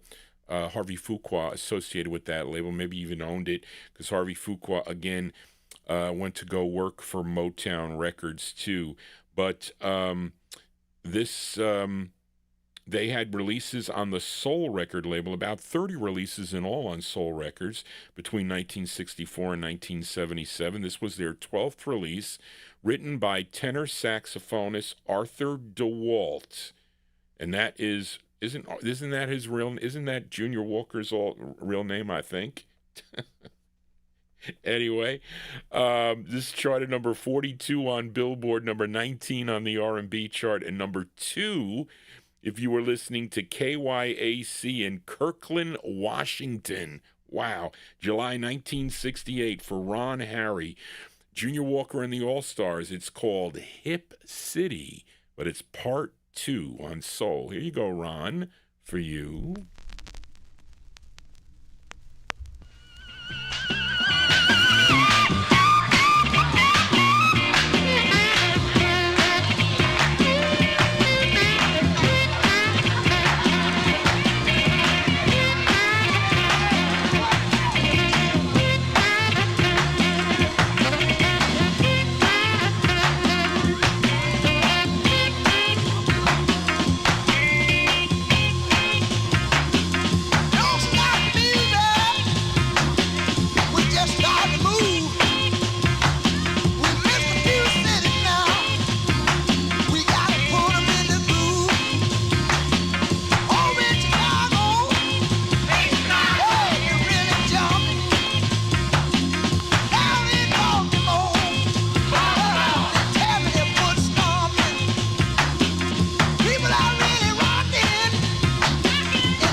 Okay, there you go. That's the sound of Motown here on the vinyl. Oh, there you go.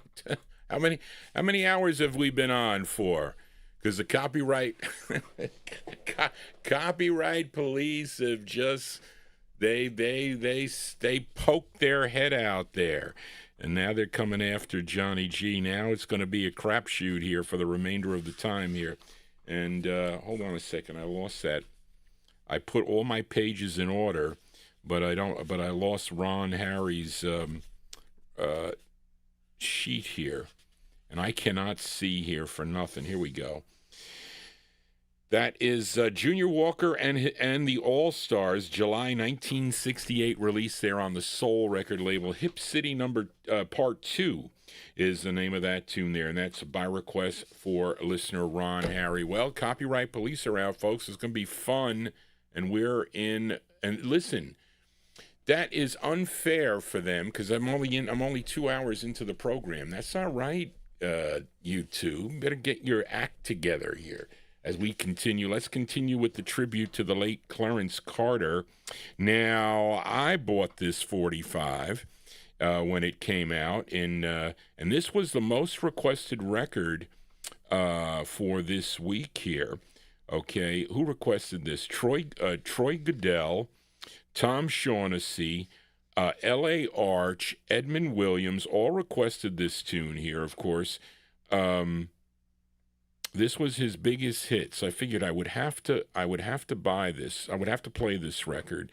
But I bought the record for this side, though. But I never played this record anymore when I heard the flip side of the record. And there was someone that I knew one time that I played the flip side for, and he was like, oh, I got to get that record or whatever, but he didn't even know that he had it in his collection. That's why you have to flip over your flip side. Larry Neal, you need to flip your 45s over. You know you need to do that. But this song was originally done by the chairman of the board. Chairman of the board did it in April of 1970 on the Invictus label. General Norman Johnson wrote it together with Ron Dunbar. This one is, though, produced by Rick Hall. It's arranged by Jimmy Haskell. This was recorded at the famous Fame Studios in Muscle Shoals, Alabama. Now, the musicians at the time here, so we got the musicians here. Junior Lowe on guitar, Jesse Boyve. Did I say that right? I don't know. She's got Boyve. Jesse Boyve, bass. Freeman Brown on drums. Clayton Ivy is on the keyboards. Now, this was a number 10, this was his 10th release. Okay, I'm talking about Clarence Carter. His 10th release, charted number 4 on Billboard, 2 on the R&B chart, and this was a number 1 record. I think it should be number 1 in a number of markets. We have here WHBQ in Memphis, Tennessee. So going out to Tom Shaughnessy, L.A. Arch, and Edmund, and anyone else that is like me, that is a big Clarence Carter fan. July 1970. It's Clarence Carter and his rendition of the tune, Patches. Here you go, folks, for you.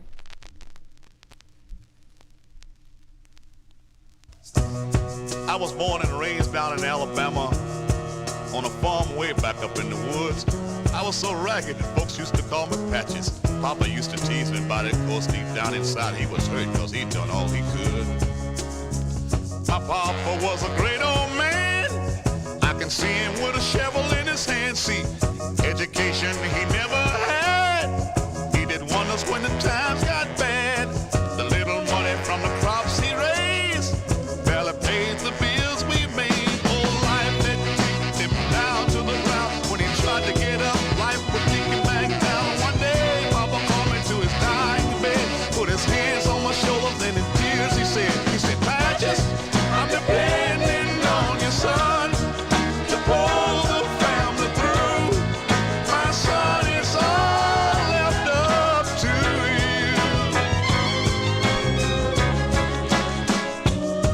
you. 2 days later, Papa passed away, and I became a man that day. So I told Mama I was gonna quit school, but she said that was Daddy's strictest rule. So every morning before I went to school. I fed the chickens and I chopped wood too. Sometimes I felt that I couldn't go on. I wanted to leave, just run away from home. But I would remember what my daddy said. With tears in his eyes on his dying bed, he said, Patches, I'm depending on you, son. I tried to do my best. It's up to you to do the rest.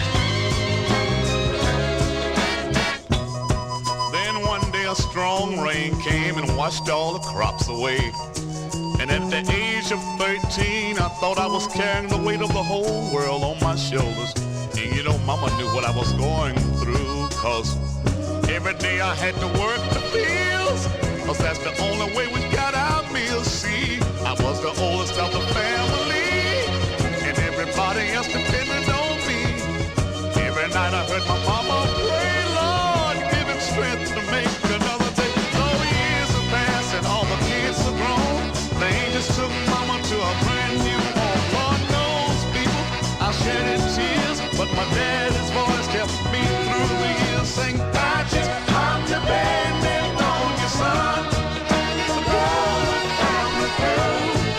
My son, it's all left up to you. Oh, I can still hear Papa's voice say, Patches, I'm depending on you, son. I've tried to do my best.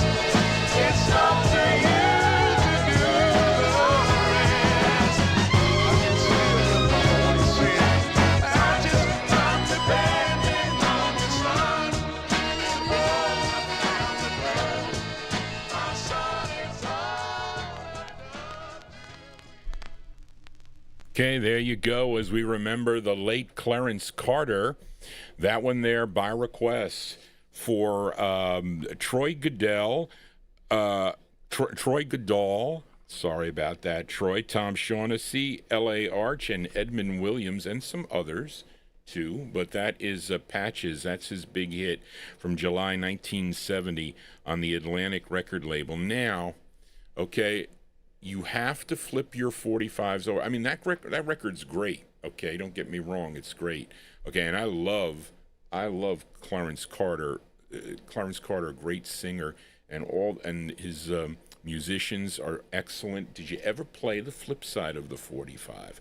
Okay, so my aunt didn't have this record in the collection, but when I played the flip side of the record for her, she freaked out.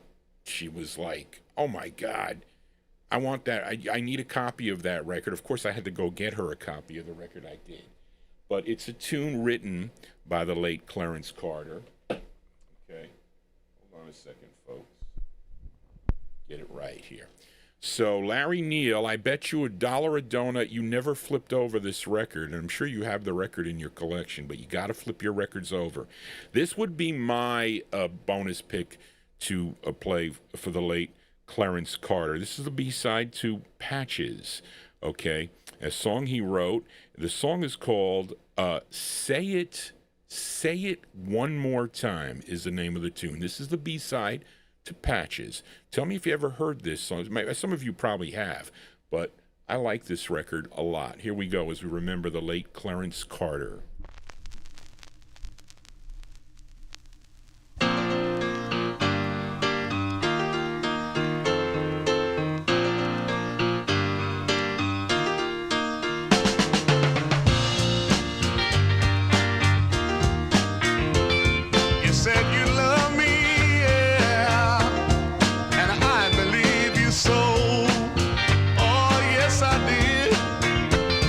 Said you'd never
B-sides here on the Vinyl Treasure Show. Now, some of you that own this record on the styrene press, toward the end there with the horns, it will skip.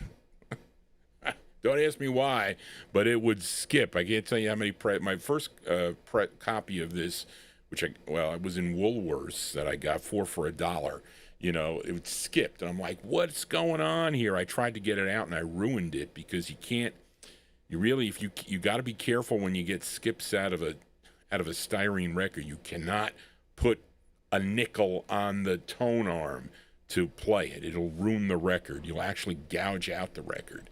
So, but sometimes, you know, their pressing plants, they messed up in the press.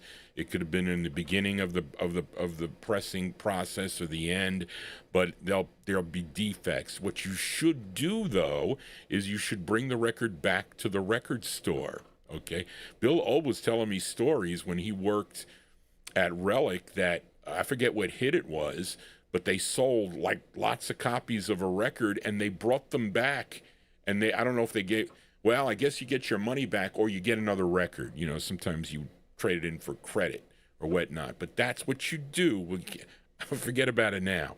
But anyway, there you go as we remember the late Clarence Carter here on the Vinyl Treasure Show. Let's continue here. Let's fill a request for Amy King in our YouTube chat room. Here you go, Amy. Amy is Johnny G's chat moderator. I made my mother a moderator too, but she's not going to be able to moderate anything. I just want her to be able to say hello to everybody with the voice activation. So I'll be working on it.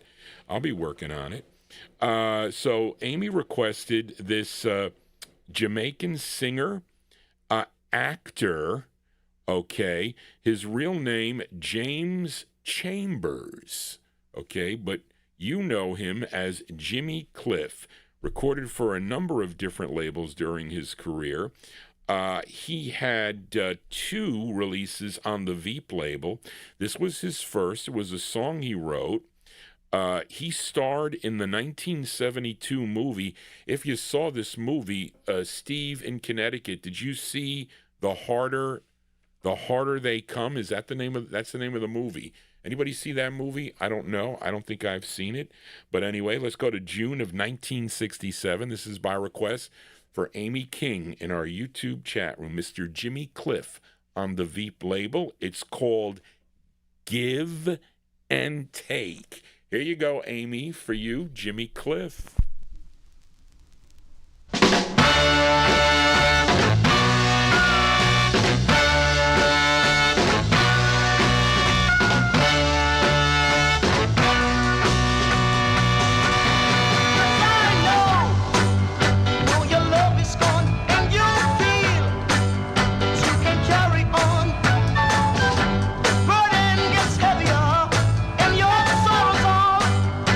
Deeper, girl,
Yeah, sounds of 1967 here on the Vinyltreasure Show. That one there going out to Amy King, Johnny G's chat room moderator. That is Jimmy Cliff.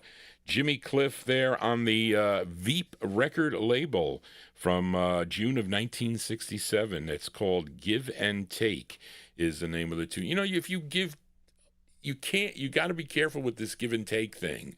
Johnny G always gives. I rarely take. Okay, I always give as we continue here. And, you know, Amy requested this next singer, played it on the Saturday night show toward the end of the show in 1957, an early side by Donnie Elbert. But this is a request for listener Adrian Viterbo in our YouTube chat room. Now, he is originally from New Orleans, Louisiana, but he would relocate to Buffalo, New York, and I featured him on the Deluxe label, signed with Sid Nathan's Deluxe Records back in 1957, but his biggest hit was in 1971 on the All Platinum label, a cover of the Supremes tune, Where Did Our Love Go? Somebody, Ed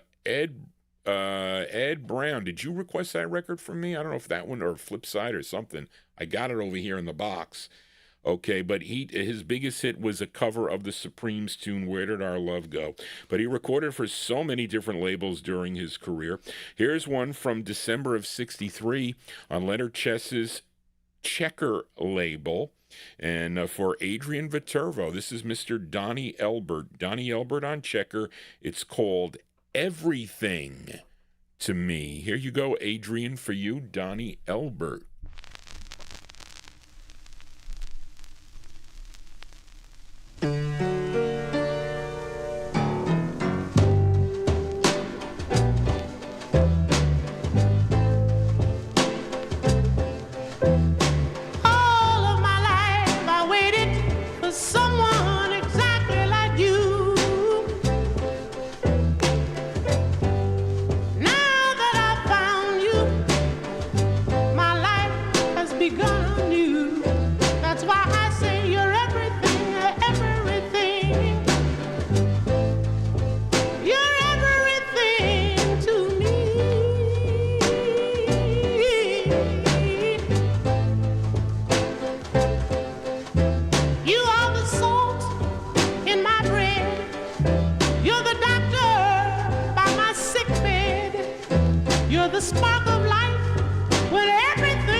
There you go, the sound of Donnie Elbert here on the Vinyltreasure Show. Looks like the Copyright Police out with every track now, although it wasn't with the one before this. Well, yeah, it was. But anyway, there you go, Mr. Donnie Elbert, December 1963 release on Checker Records, Everything to Me. is the name of the tune. Let me check something here, folks. Just 1 second. And he wrote this tune. Yeah, he wrote this tune with Beth Marie. Who is that? This is produced by Shure Music and Record Company, Inc. I wonder what that is. Tonecraft Music. Tonecraft. Isn't Tonecraft out of Philadelphia, maybe?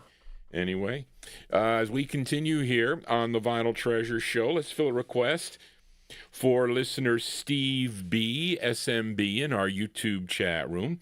And this gal, she hails from the UK, and she's a favorite here on the Vinyltreasure Show. Her real name was Mary O'Brien, okay, Mary O'Brien, but you know her as Miss Dusty Springfield. Now, this was her second U.S. single here in the States on the Phillips label. It was the follow-up to her first release, which was I Only Want to Be With You. This tune written by Mike Hawker and Ivor Raymond.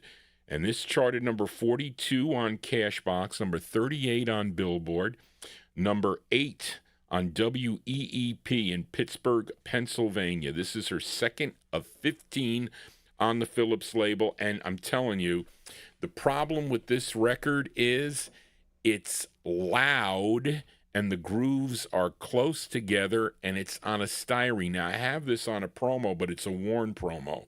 So you want this on the vinyl white promo if you can find it. I got to look for another copy. I thought I had a nice copy.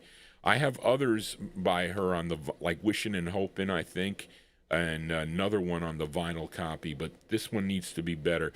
So it's kind of tingy, though, but listen, that's the way it comes unless I play it off the LP, which I don't even know if I have. I think I have it. I'm not sure. But I like the record, too. I do. Her second of 15. This is going out to Steve B. in our chat room. March 64, Miss Dusty Springfield. And the song is called Stay a While. Here you go, Steve, for you.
See, it's like, what would you call it? Like, overmodulated, like, well, at least for styrene. Okay, so I'm sure that if you have the LP, well, I think she's got an LP that must have put out Dusty's biggest hits, that it sounds better than that. And that's why I like to play at least these early sides on the vinyl presses, because they sound so much better. And sometimes it's hard to improve on some of the styrene will play okay Well, this next record is not styrene, but I like the record because my aunt had the 45 when it came out, and I like to watch her on. She made her appearance on American Bandstand singing that record, and you'll see her out there. And they were Dick Clark interviews her. It's pretty interesting though. But of course, she had a soulful sound. Okay, for this UK gal. It was unfortunate though when she passed away. But that's Dusty Springfield by request for Steve B in our YouTube chat room. Where was it? Hold on a second. I had more info. Yeah. Stay a While, March 64, her second release on the Phillips label, and she passed away on March 2nd, 1999. She was only 59 years old, passed away from breast cancer. We remember her here on the Vinyltreasure show. Let us continue now. Malcolm in the UK, I think this was one of your requests, an old request. I think, and tell me if I'm wrong, though, and I think I got the right side. So we'll send this one out to Malcolm Baumgart in our YouTube chat room, listening in the UK. Requested this gal from West Palm Beach, Florida. This is on Nate Calla's Calla label. Okay. And let's see, this is her 8th release on the Calla label. It's a song she co-wrote with David Spinoza. It's produced by Clyde Otis. It's from January 69. Her name is Jean Wells. Jean Wells on Calla. And Malcolm, you requested this, right? Our Sweet Love Turned Bitter. This is Jean Wells for Malcolm Baumgart in our YouTube chat room. Here you go, Malcolm.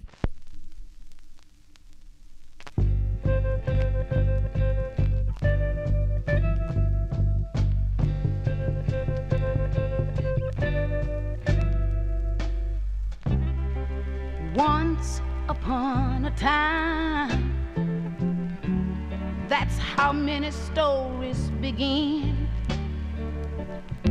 They lived happy ever after, is how most of them end. Oh, but baby, you know, honey, and I know, and everybody else knows, that's just not the way, it's just not the way life always goes. Who knows better than I? Because once we had a love that was like a burning fire. Now indifference has taken the place of desire. Although I knew our love was through, I held on to you because I needed you. But I'm sorry now, because I watched the sweet love, I watched the sweet love, I watched it turn bitter.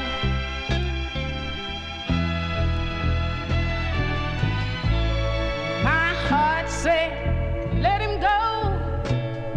I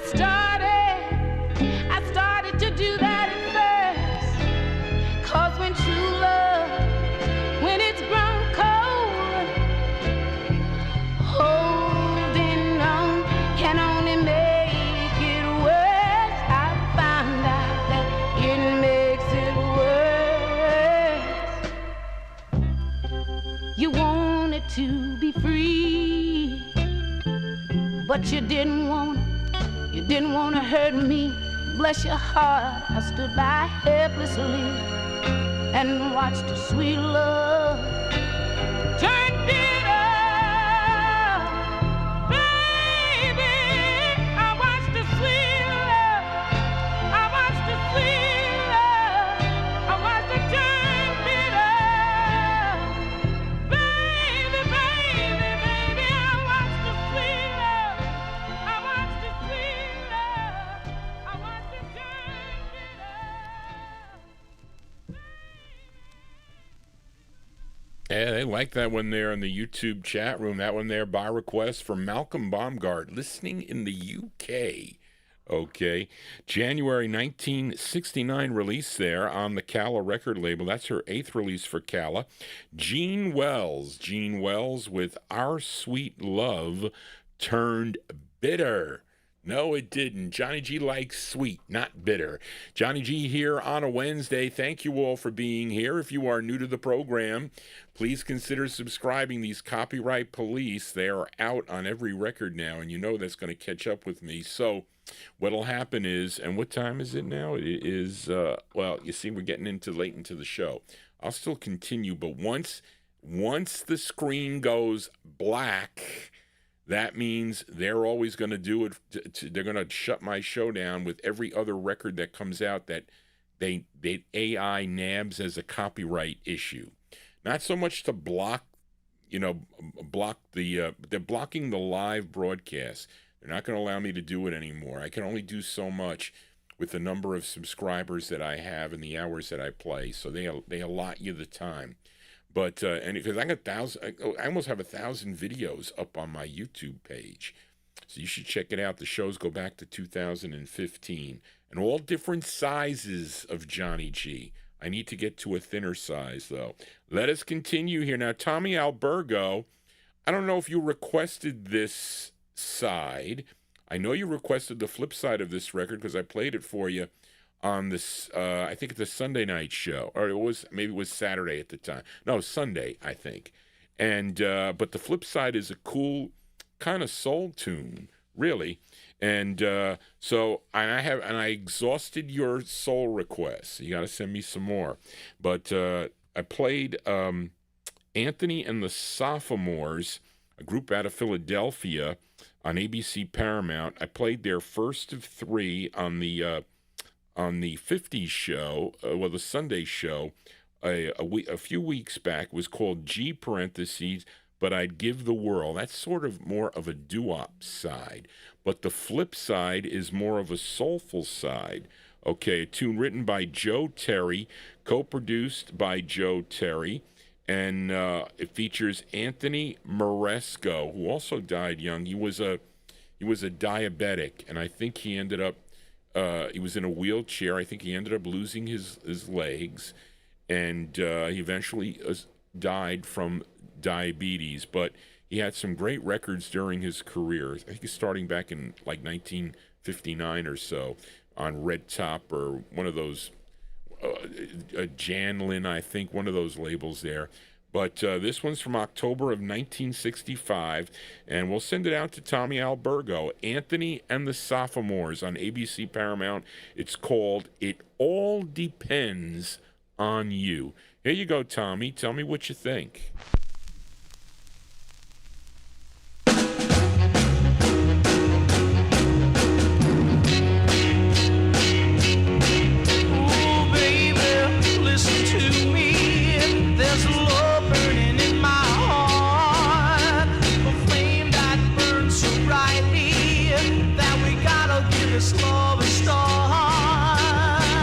Say you'll be my girl. I want you to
Yeah, B-sides here on the Vinyltreasure show. There you go. That one there. Well, so Tommy, is that the first time you heard that record? Do you know if you have that 45? That's the flip side there. Song entitled "It All Depends on You" is the name of the tune. October 1965 release there for Anthony and the Sophomores. That's Anthony Moresco is the lead singer on that one here. Let us continue. Let's go back to the tribute to the late Clarence Carter. This is another cool tune he does. And this here, Charlene, we don't need all that stuff on the top there. You just need to know where, this is his 6th release, okay? This is his 6th release on... who wrote this side? I don't know. Let me see. This is his 6th release. It doesn't say who the writer is, so I'll have to take it off the turntable here. This charted number 65 on Billboard, number 39 on Cashbox, number 9 on the R&B chart. But this was a number 1 record on WGOV in Valdosta, Georgia. Okay. And this was the follow-up. Let me see. Anyway, from May of 1969, let's give a listen to the late Clarence Carter. Clarence Carter on Atlantic Records. The song is called, what you get by listening to this show, it's called "The Feeling Is Right." The late Clarence Carter. Here we go.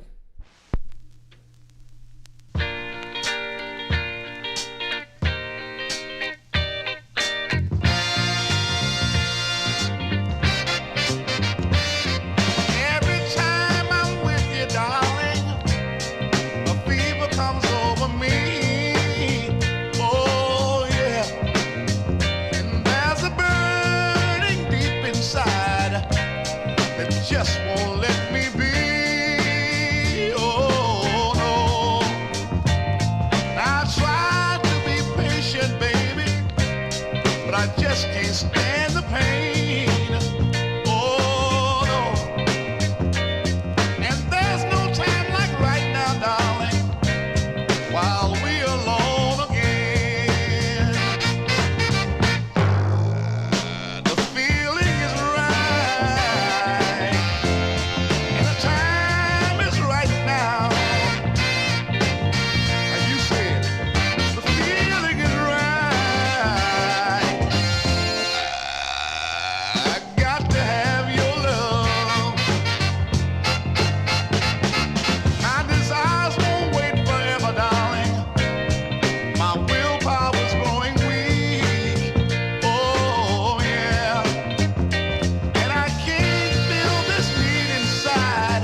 Okay, there you go, as we pay tribute to the late Clarence Carter. I'm telling you, folks, he's got some great records. He got into the 70s, too, by the way.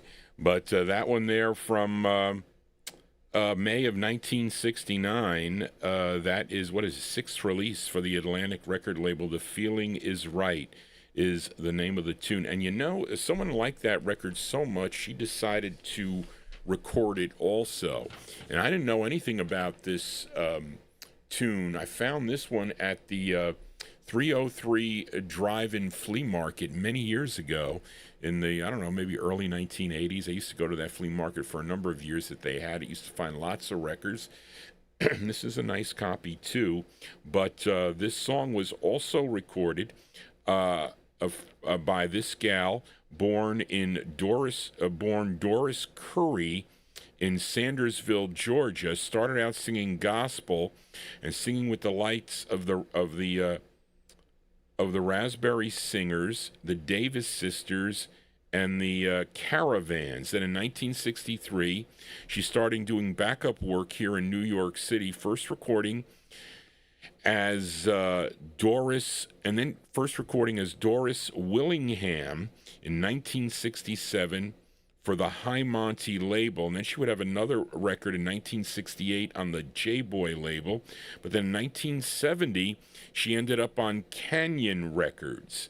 Okay, and this is her cover of that Clarence Carter tune I just featured here. So this is from November of 1970. Her name is Doris Duke. Doris Duke on the Canyon label. This was a number 5 record on WMGM in Miami, Florida. Let's give a listen to her rendition of the song you just heard by the late Clarence Carter. This is Doris Duke and her version of the tune, The Feeling Is Right. Here you go. I guess we'll call it a bonus track. Here we go.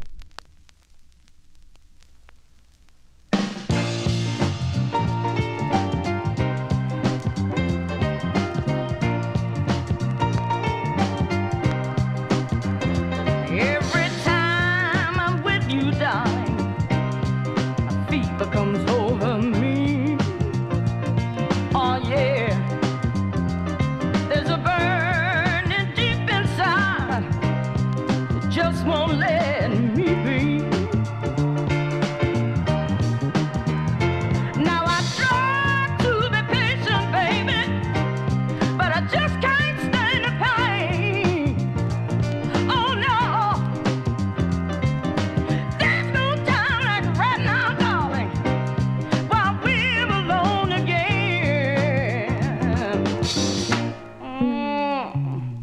Feeling's right,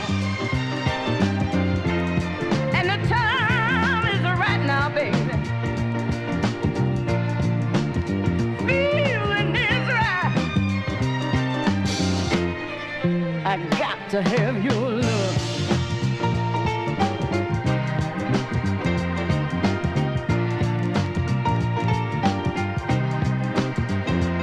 My desires won't wait forever, darling. My willpower's growing weak.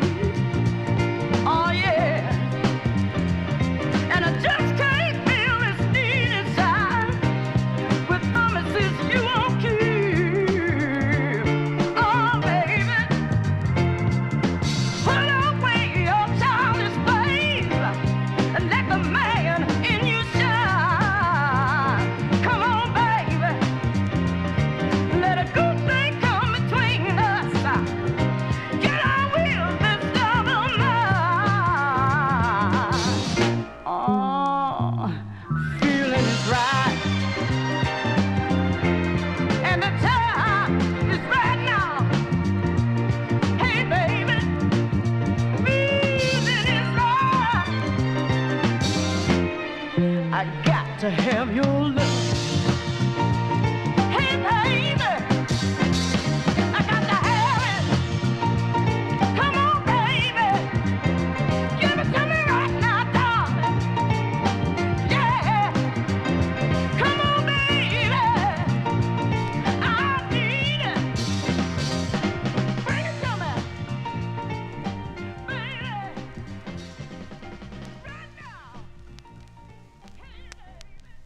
Cover tunes here on the Vinyltreasure Show. There you go. that we did the comparison there. You heard the original by Clarence Carter, the late Clarence Carter, and then we heard the version as done by Doris Duke. Doris Duke, November 1970, on the Canyon label. The Feeling Is Right is the name of the tune. Well, I guess the feeling is right here on a Wednesday evening. Thank you all for being here. We are in Vinyltreasure Overtime. Let us continue here. I really got to get some other requests in here. I don't know if I can't get them all in here. If I don't get your requests tonight, I'll play them early on the next weekend's show, next Wednesday's show. So just because I'm trying to get to them all, I know some of you got to leave to go to sleep if you do, but then maybe you can check it out on the archive tomorrow. It should be up. But different rules for the uploads, though, versus the live stream.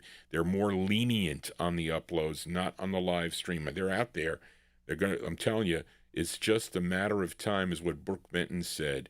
But anyway, let us continue here. Let's fill a request now for listener Joe Carrera in our YouTube chat room. And this is a special record. He wants to send this record out to his mom, who is celebrating a birthday today. So we have to say happy birthday to Joe Carrera's mom. And I remember this record here because I was in high school when this 45 came out. And we go to Philadelphia now. And, of course, this group recording back in 1961 for the local Gowan record label. But in 1966, they signed with Kenny Gamble and Leon Huff's Gamble label. They had 24 releases in all through 1974. Their biggest hit was a song you know, Arch, you know it. It's called Cowboys to Girls. You know that record. That was their 6th on the Gamble label. But Joe wants to send their 22nd release, their 22nd release out to his mom on her birthday. And this is a Gamble Huff pen tuned. And this one released in March of 1973. It features Bobby Starr on lead, going out to Joe Carrera and his mom on her birthday. Here are the Intruders on Gamble, and the song is called I'll Always Love My Mama. Here you go, Joe, for you, the Intruders.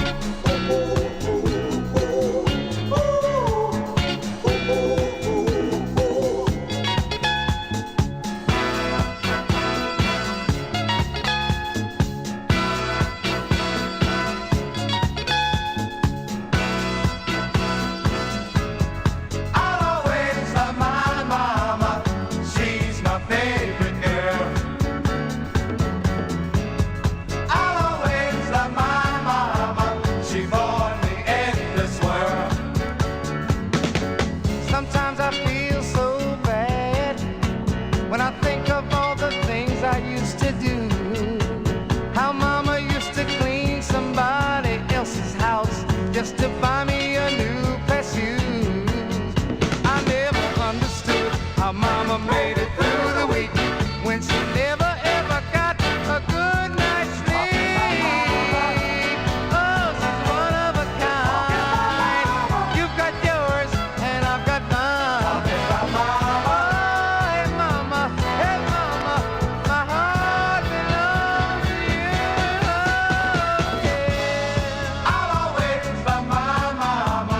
She's my favorite girl. You only get one, yeah. I'll always love my mama. She born me in this world. A mother's love is so special. It's something that you can't describe. It's the kind of love that stays with you until the day you die. She taught me little things like saying hello and thank you please while scrubbing those floors on a bending knee. Oh, she's one of a kind. You've got yours and I've got mine. Oh, hey mama,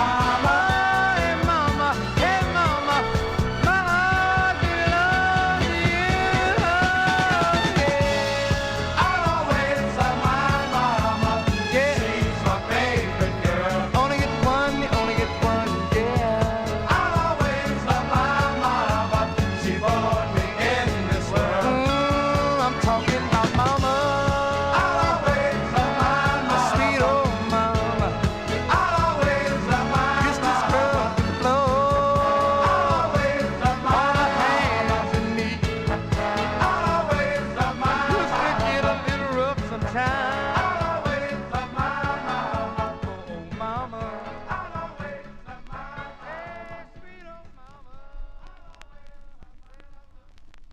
Okay, that's a special request for a listener, Joe Carrera, in our YouTube chat room, sending it out to his mom on her birthday. That one there from March 1973. Those are the Intruders. You remember that tune on the radio, right, folks? The Intruders, Bobby Starr on lead. I'll Always Love My Mama is the name of that tune. So right.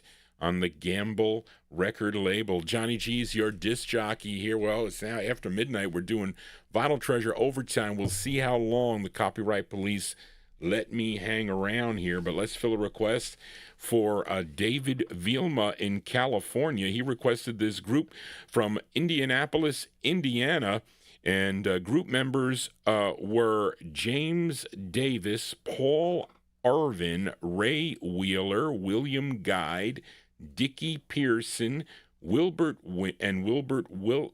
Winston. Collectively, they were known as the Vanguards, okay? And this is their debut single. Well, I should say this is their debut single on L&M Records in Indianapolis, Indiana, which morphed into Lamp Records, okay? And this also came out, and this is the way I have it, on Hal Wynn and Joe Hooven's Whiz label, which was out of Hollywood, California.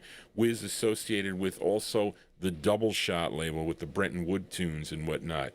But they were sister labels. Tune written by two of the group members, James Davis and Paul Irvin. This charted regionally. This was a number 4 record on KGFJ in Los Angeles, California. And this is from August of 1969. By request for David Vilma. Here are the Vanguards with Somebody Please. Here you go, David, for you. Wait, I'll mess that up, Johnny.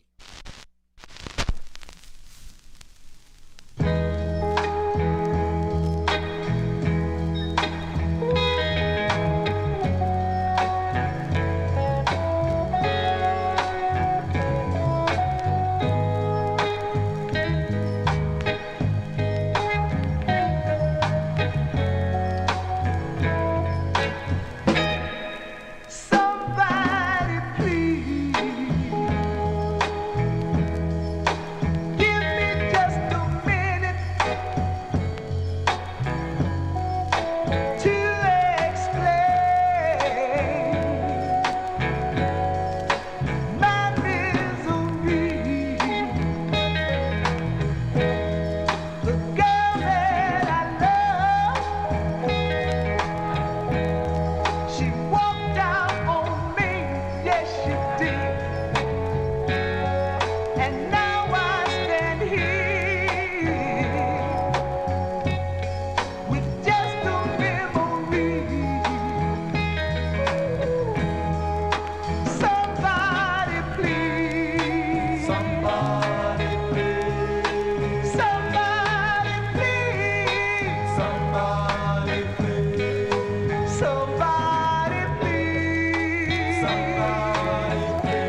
Yeah, I like that record there in the YouTube chat room. A great sound there. Great lowrider ballad by the Vanguards. August 1969. I have it on the Wiz, W-H-I-Z label. Somebody Please is the name of the group. And they also have other releases on the Lamp label and Shirley labels. Anyway, I have other records by them in the collection. I know I saw the Lamp one in the box there. Let us continue here. We are in Vinyltreasure Overtime. If anybody's new to the program, please consider subscribing to Johnny G's YouTube page. Click that bell to get all notifications and give Johnny G a thumbs up if you dig what you're hearing, as we're going to get shut down sooner than later. But let us fill a request now for listener Joseph Smith, a.k.a. Oldies Fan, in our YouTube chat room. You know this husband and wife duo, okay? They are guitarist, songwriter, singer Ike Turner and vocalist Anna Mae Bullock, a.k.a. Tina Turner, okay? And let's see, they would have 17 releases on Juggy Murray's Sue record label. And Joseph requested their 6th release, a tune written by Ike, but it features Tina Turner here on the vocals, backed up by the Kings of Rhythm and the Ikeettes, the girls group in the background here. And on this release, the Ikeettes were Dolores Johnson, Eloise Hester, Joe Armstead. This charted number 38 on Billboard, number 4 on the R&B chart, and a big number 2 record on WUST in Bethesda, Maryland, if you were tuned in, from November 61. For Joseph Smith, a.k.a. Oldies Fan, Ike and Tina Turner with Poor Fool. Here you go, Joe, for you. I want to tell all of you that ain't doing nothing for me and can't do nothing for me. You should tend to your business and leave mine alone. Because as far as this man is concerned, I want to tell you he's mine. You better move to know. Now let me tell you he's mine. Wake up and be strong. Yeah, yeah, yeah, yeah, yeah, yeah, yeah, yeah. We know how you feel. Yeah, yeah, yeah, yeah, yeah, he's mine. But he's in love for real. I'm not ashamed, 'cause he's my man. And he's mine. You better move to know. Now listen. This man of mine is my every thought. I give him pressure if it could be bought. I'm not ashamed of nothing I do. I'd rather miss him if he told me to. 'Cause he's a man. I know he's mine. The man is mine. And listen, if I make my bed hard, that's where I'm gonna sleep. You people talking means nothing to me. I work my fingers right down to the bone. Do anything to please him right or wrong. 'Cause he's a man. I know he's mine. The man is mine. You better move to know. He's a man. You better move to know. And let me tell you he's mine. Wake up and be strong. Yeah, yeah, yeah, yeah, yeah, yeah, yeah, yeah. We know how you feel. Yeah, yeah, yeah, yeah, yeah, he's mine. But he's in love for real. I'm not ashamed, 'cause he's my man. And he's mine. You better move to know. And listen, I'm with my man in every way. Don't keep him happy each and every day. I'll never hurt him or make him frown. I'm with my man if he's up or down. 'Cause he's a mine. I know he's mine. The man is mine. You better move to know. He's a mine. You better move to know. Now let me tell you he's mine. Wake up and be strong. Yeah, yeah, yeah, yeah, yeah, yeah, yeah, yeah. We know how you feel. Yeah, yeah, yeah, yeah, yeah, he's mine. You go, that one there going out to Oldies Fan in our YouTube chat room. That's the sound of Ike and Tina Turner. Ike and Tina Turner on the Sue record label, November 1961. Poor Fool is the name of the tune. I was let's see. I gave you the info, right? Yeah, number 2 on WUST. Did I give you the chart data? I think I did. Can't remember anything anymore. Somebody asked me, how do I remember where I purchased records? Well, I used to have a great photographic memory until COVID evaporated that away. But anyway, here is a request for UK listener David Dallison. My aunt loved this record. So she used to, well, she had somewhat of an older boyfriend in 1969, I think. He owned it was a bar in my town. It was called the Tea for Two Bar, and she knew the jukebox, the jukebox guy that would come in to change all the records. So he would say to her, Mary, I set up. There was a switch somewhere on the bar, behind the bar, and she said, Mary, I set it all up. All the records are going to play consecutively. So I filled up whatever, I don't know how many records are in the Seaberg or whatever jukebox they had. So they would play all, and she would hear them all. She'd hear the A side and the B side. So that's how she got to hear some cool records. Now, what are you putting in the jukebox there? Some of them were oldies, but they were like original 45s. It wasn't like there were in 1969, not that there were a lot of oldie labels out there at the time. So she would be behind the bar or serving drinks or whatever, and she would reject certain records, and she would leave others on and write them down. Well, this was one that she heard. Well, she knew the A side of this, okay? And this group, okay?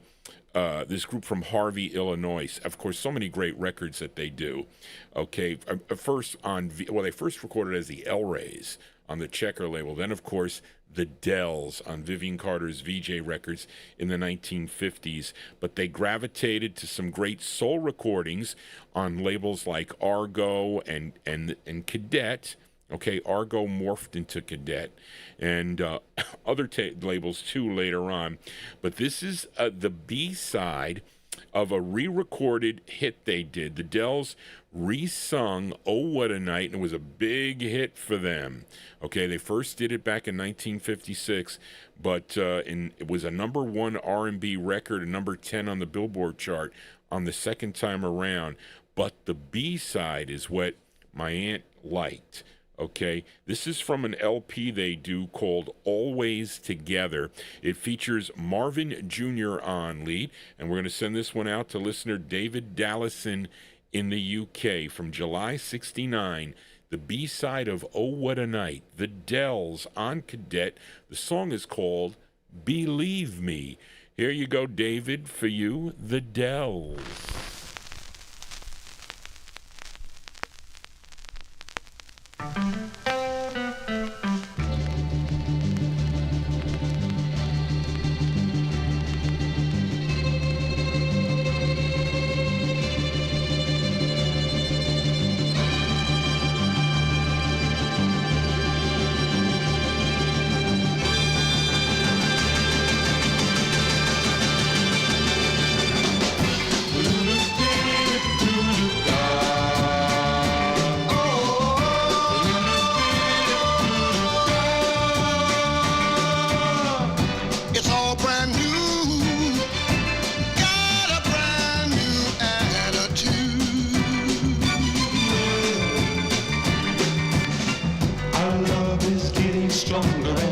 World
Yeah, B-sides here on the Vinyltreasure show. There you go. That one there by the Dells. That's Marvin Jr. on lead, July 1969. That's on the Cadet record label. The song is called Believe Me. Folks, believe me, I told you. I knew that it was going to be sooner or later when the when the copyright police are out consecutively. That's the way it goes. So anyway, well, let's see if I can talk my way out of this, because I want to do a closer for someone here, somebody that remains in the chat room there. But anyway, I want to thank you. That's going to do it for Johnny G and the Vinyltreasure show. Premature, but that's okay. Got Bill coming here to the program tomorrow, so if you want to tune in to Bill Obe tomorrow, spinning his Flexi 78s, tune in tomorrow afternoon from 1 p.m. Eastern Standard Time till 4. I'll be here with Bill. He'll be sitting right back here in the guest chair, right there, back there, for his second All 78 show.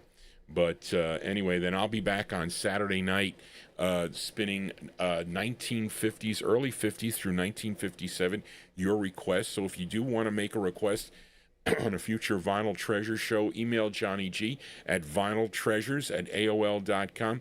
That is the email address. If I have the 45 and it fits the format of the program, I'll play it here on the show. And then I'll be back on Sunday night to pick up from 1958 to 1963 or so, whatever. It might be 64, might be a little bit less, whatever it is, with some bonus tracks too from my collection. So I want to thank everybody for tuning into the program this evening. Thank you, Charlene, for your help. And let's see who is in the chat here. Well, I know Graylin is in the Oldies and More chat, so I played that instrumental for you, but we can play a request for Graylin tuning in too. We can do one. Well, if I play, here it comes back. It's coming back now. Okay, so it's coming back. It should be coming back. There it is. So those of you that are just tuning in, this will be like a repeat again. So those of you you'll see that Johnny G is back. Okay, so here is the dilemma that I have. So I have to do a closing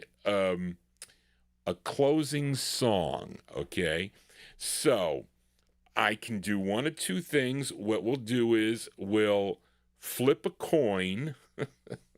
We'll flip a coin to see whose requests I'm going to play here. Let me see. Do I have an obscure...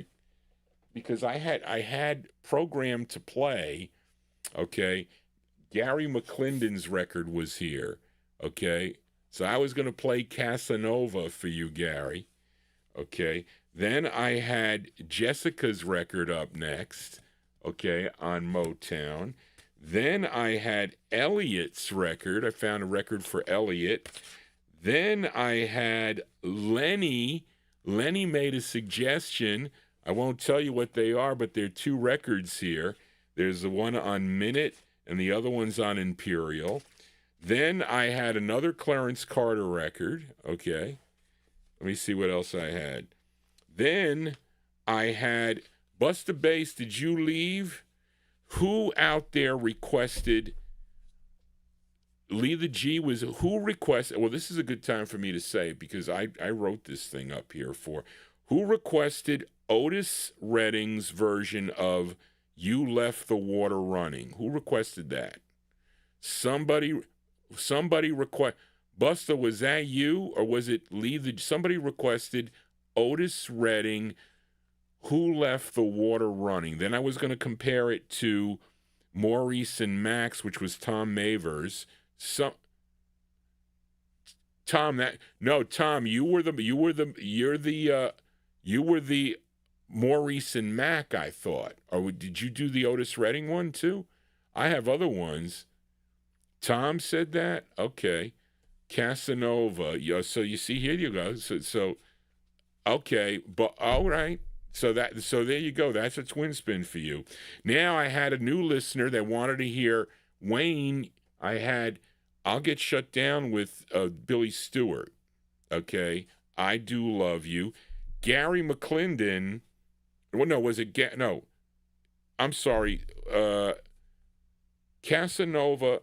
Who requested Casanova? Wait a minute. Casanova. Who requested Casanova? Oh, that was Gary. Oh, Gary, I had two there for you. I had the rim shots also. Save That Thing. So you were going to get two records. Okay, and then I had James Brown's record. I had James Brown requested Maxine Brown. See, I don't know which one to play here. And then I had, for Leith, I think you requested Brenda and the Tabulations. Then I had for Johnny Black, I had Junior Parker. And then for Jennifer, well, I cannot play Don't Mess with Bill because that's gonna do it. And then who didn't I? And then whoever I did not, I can play. I had Ben Warfield. You know what I can play? David Milford. They're not going to get your record.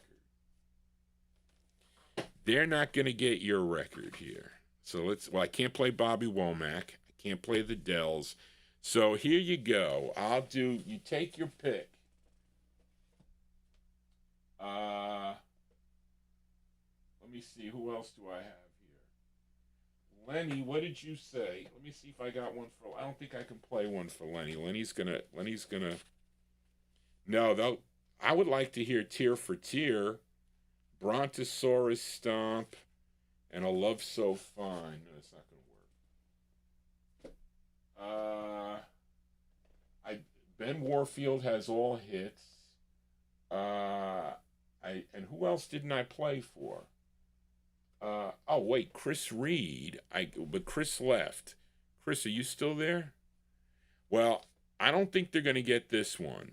Okay, so David Milford, I could either play Goodbye My Love by the Gifts, or I could play Loving You by the Gifts. Okay, I don't think they're going to get these records. I don't think they're going to get them. Do you have a preference? Be on the Pizza Channel, no cheese. What was that, Buster? What is that? So which one do you want? If you're not there, I'm not going to play it. If you're not there, I'm not going to play the record. Okay? So anyway, so Little Caesar. Oh yeah, well that's okay. People are on Oldies and More. You'll be hearing me on Oldies and More. That's okay. You'll hear it, but it'll still go through on Oldies and More. But there's people in the chat room, so nobody's speaking up. Okay, you're gonna leave it up to me. You know what I could play? So, Edmund requested Walk on the Wild Side. You think that's going to get a copyright strike? Walk on the Wild Side by Jimmy Smith and his big band? Play anything is what George Chestnut's saying. All right. We're going to play this. We're going to close the show. We're going to close the show with this record here. It's going to be an instrumental. Oh, now David's on. It still ain't over. All right, so now I'll play his record. Because I played one for all right, I'll pick one. We're gonna play Loving You. All right, here we go. This is gonna be our closer tonight, folks, okay? There you go. It's gonna be on the ballad label. It's gonna be Loving You by the Gifts. Okay, so we're gonna put this on here like this. And I said my goodbyes already, folks. You just missed. It'll be on the archive. So anyway, no, I can't play that. Oh, so somebody wants Jimmy Smith too. Good. Oh, now David wants Goodbye My Love. It doesn't make a difference. I can't play that Fa Fa song. That's gonna get me. It's gonna shut down. Listen, you people driving me crazy. All right, Goodbye My Love. That's what he wants. All right. So here we go. This is going to do it for Johnny G here, folks. So for David, I was looking for that other one too, David, for you. But let me see. But Tom, I was going to play 2 for Tom. It's going to have to be next week here. So hold on a second, folks. Let me find my cheat notes. What do we got here by this group here? That's what YouTube does. Okay. Here we go. All right. So our closer tonight, folks, is for David Milfred in our YouTube chat room. This group from St. Louis, Missouri, okay? And they had 7 releases on Oscar Washington's Ballad label. And this is their second release, okay, from 1966. Okay, what else do we got? Written by the label owner. That's all we got here. So, all right, our closer tonight is for David Milfred, The Gifts, Gifts, The Gifts on Ballad Records. It's called Goodbye, My Love. That's going to do it, folks. Johnny G's got to get out of here. I got to get ready for Bill Olb tomorrow afternoon. I hope to see you tomorrow, some of you. I know many of you have to work. If not, I'll see you Saturday or Sunday. Take your pick, or maybe next Wednesday right here on the Vinyltreasure Show. Just want to say, everybody, don't forget to subscribe. Just want to say so long. Here you go, David, for you, The Gifts.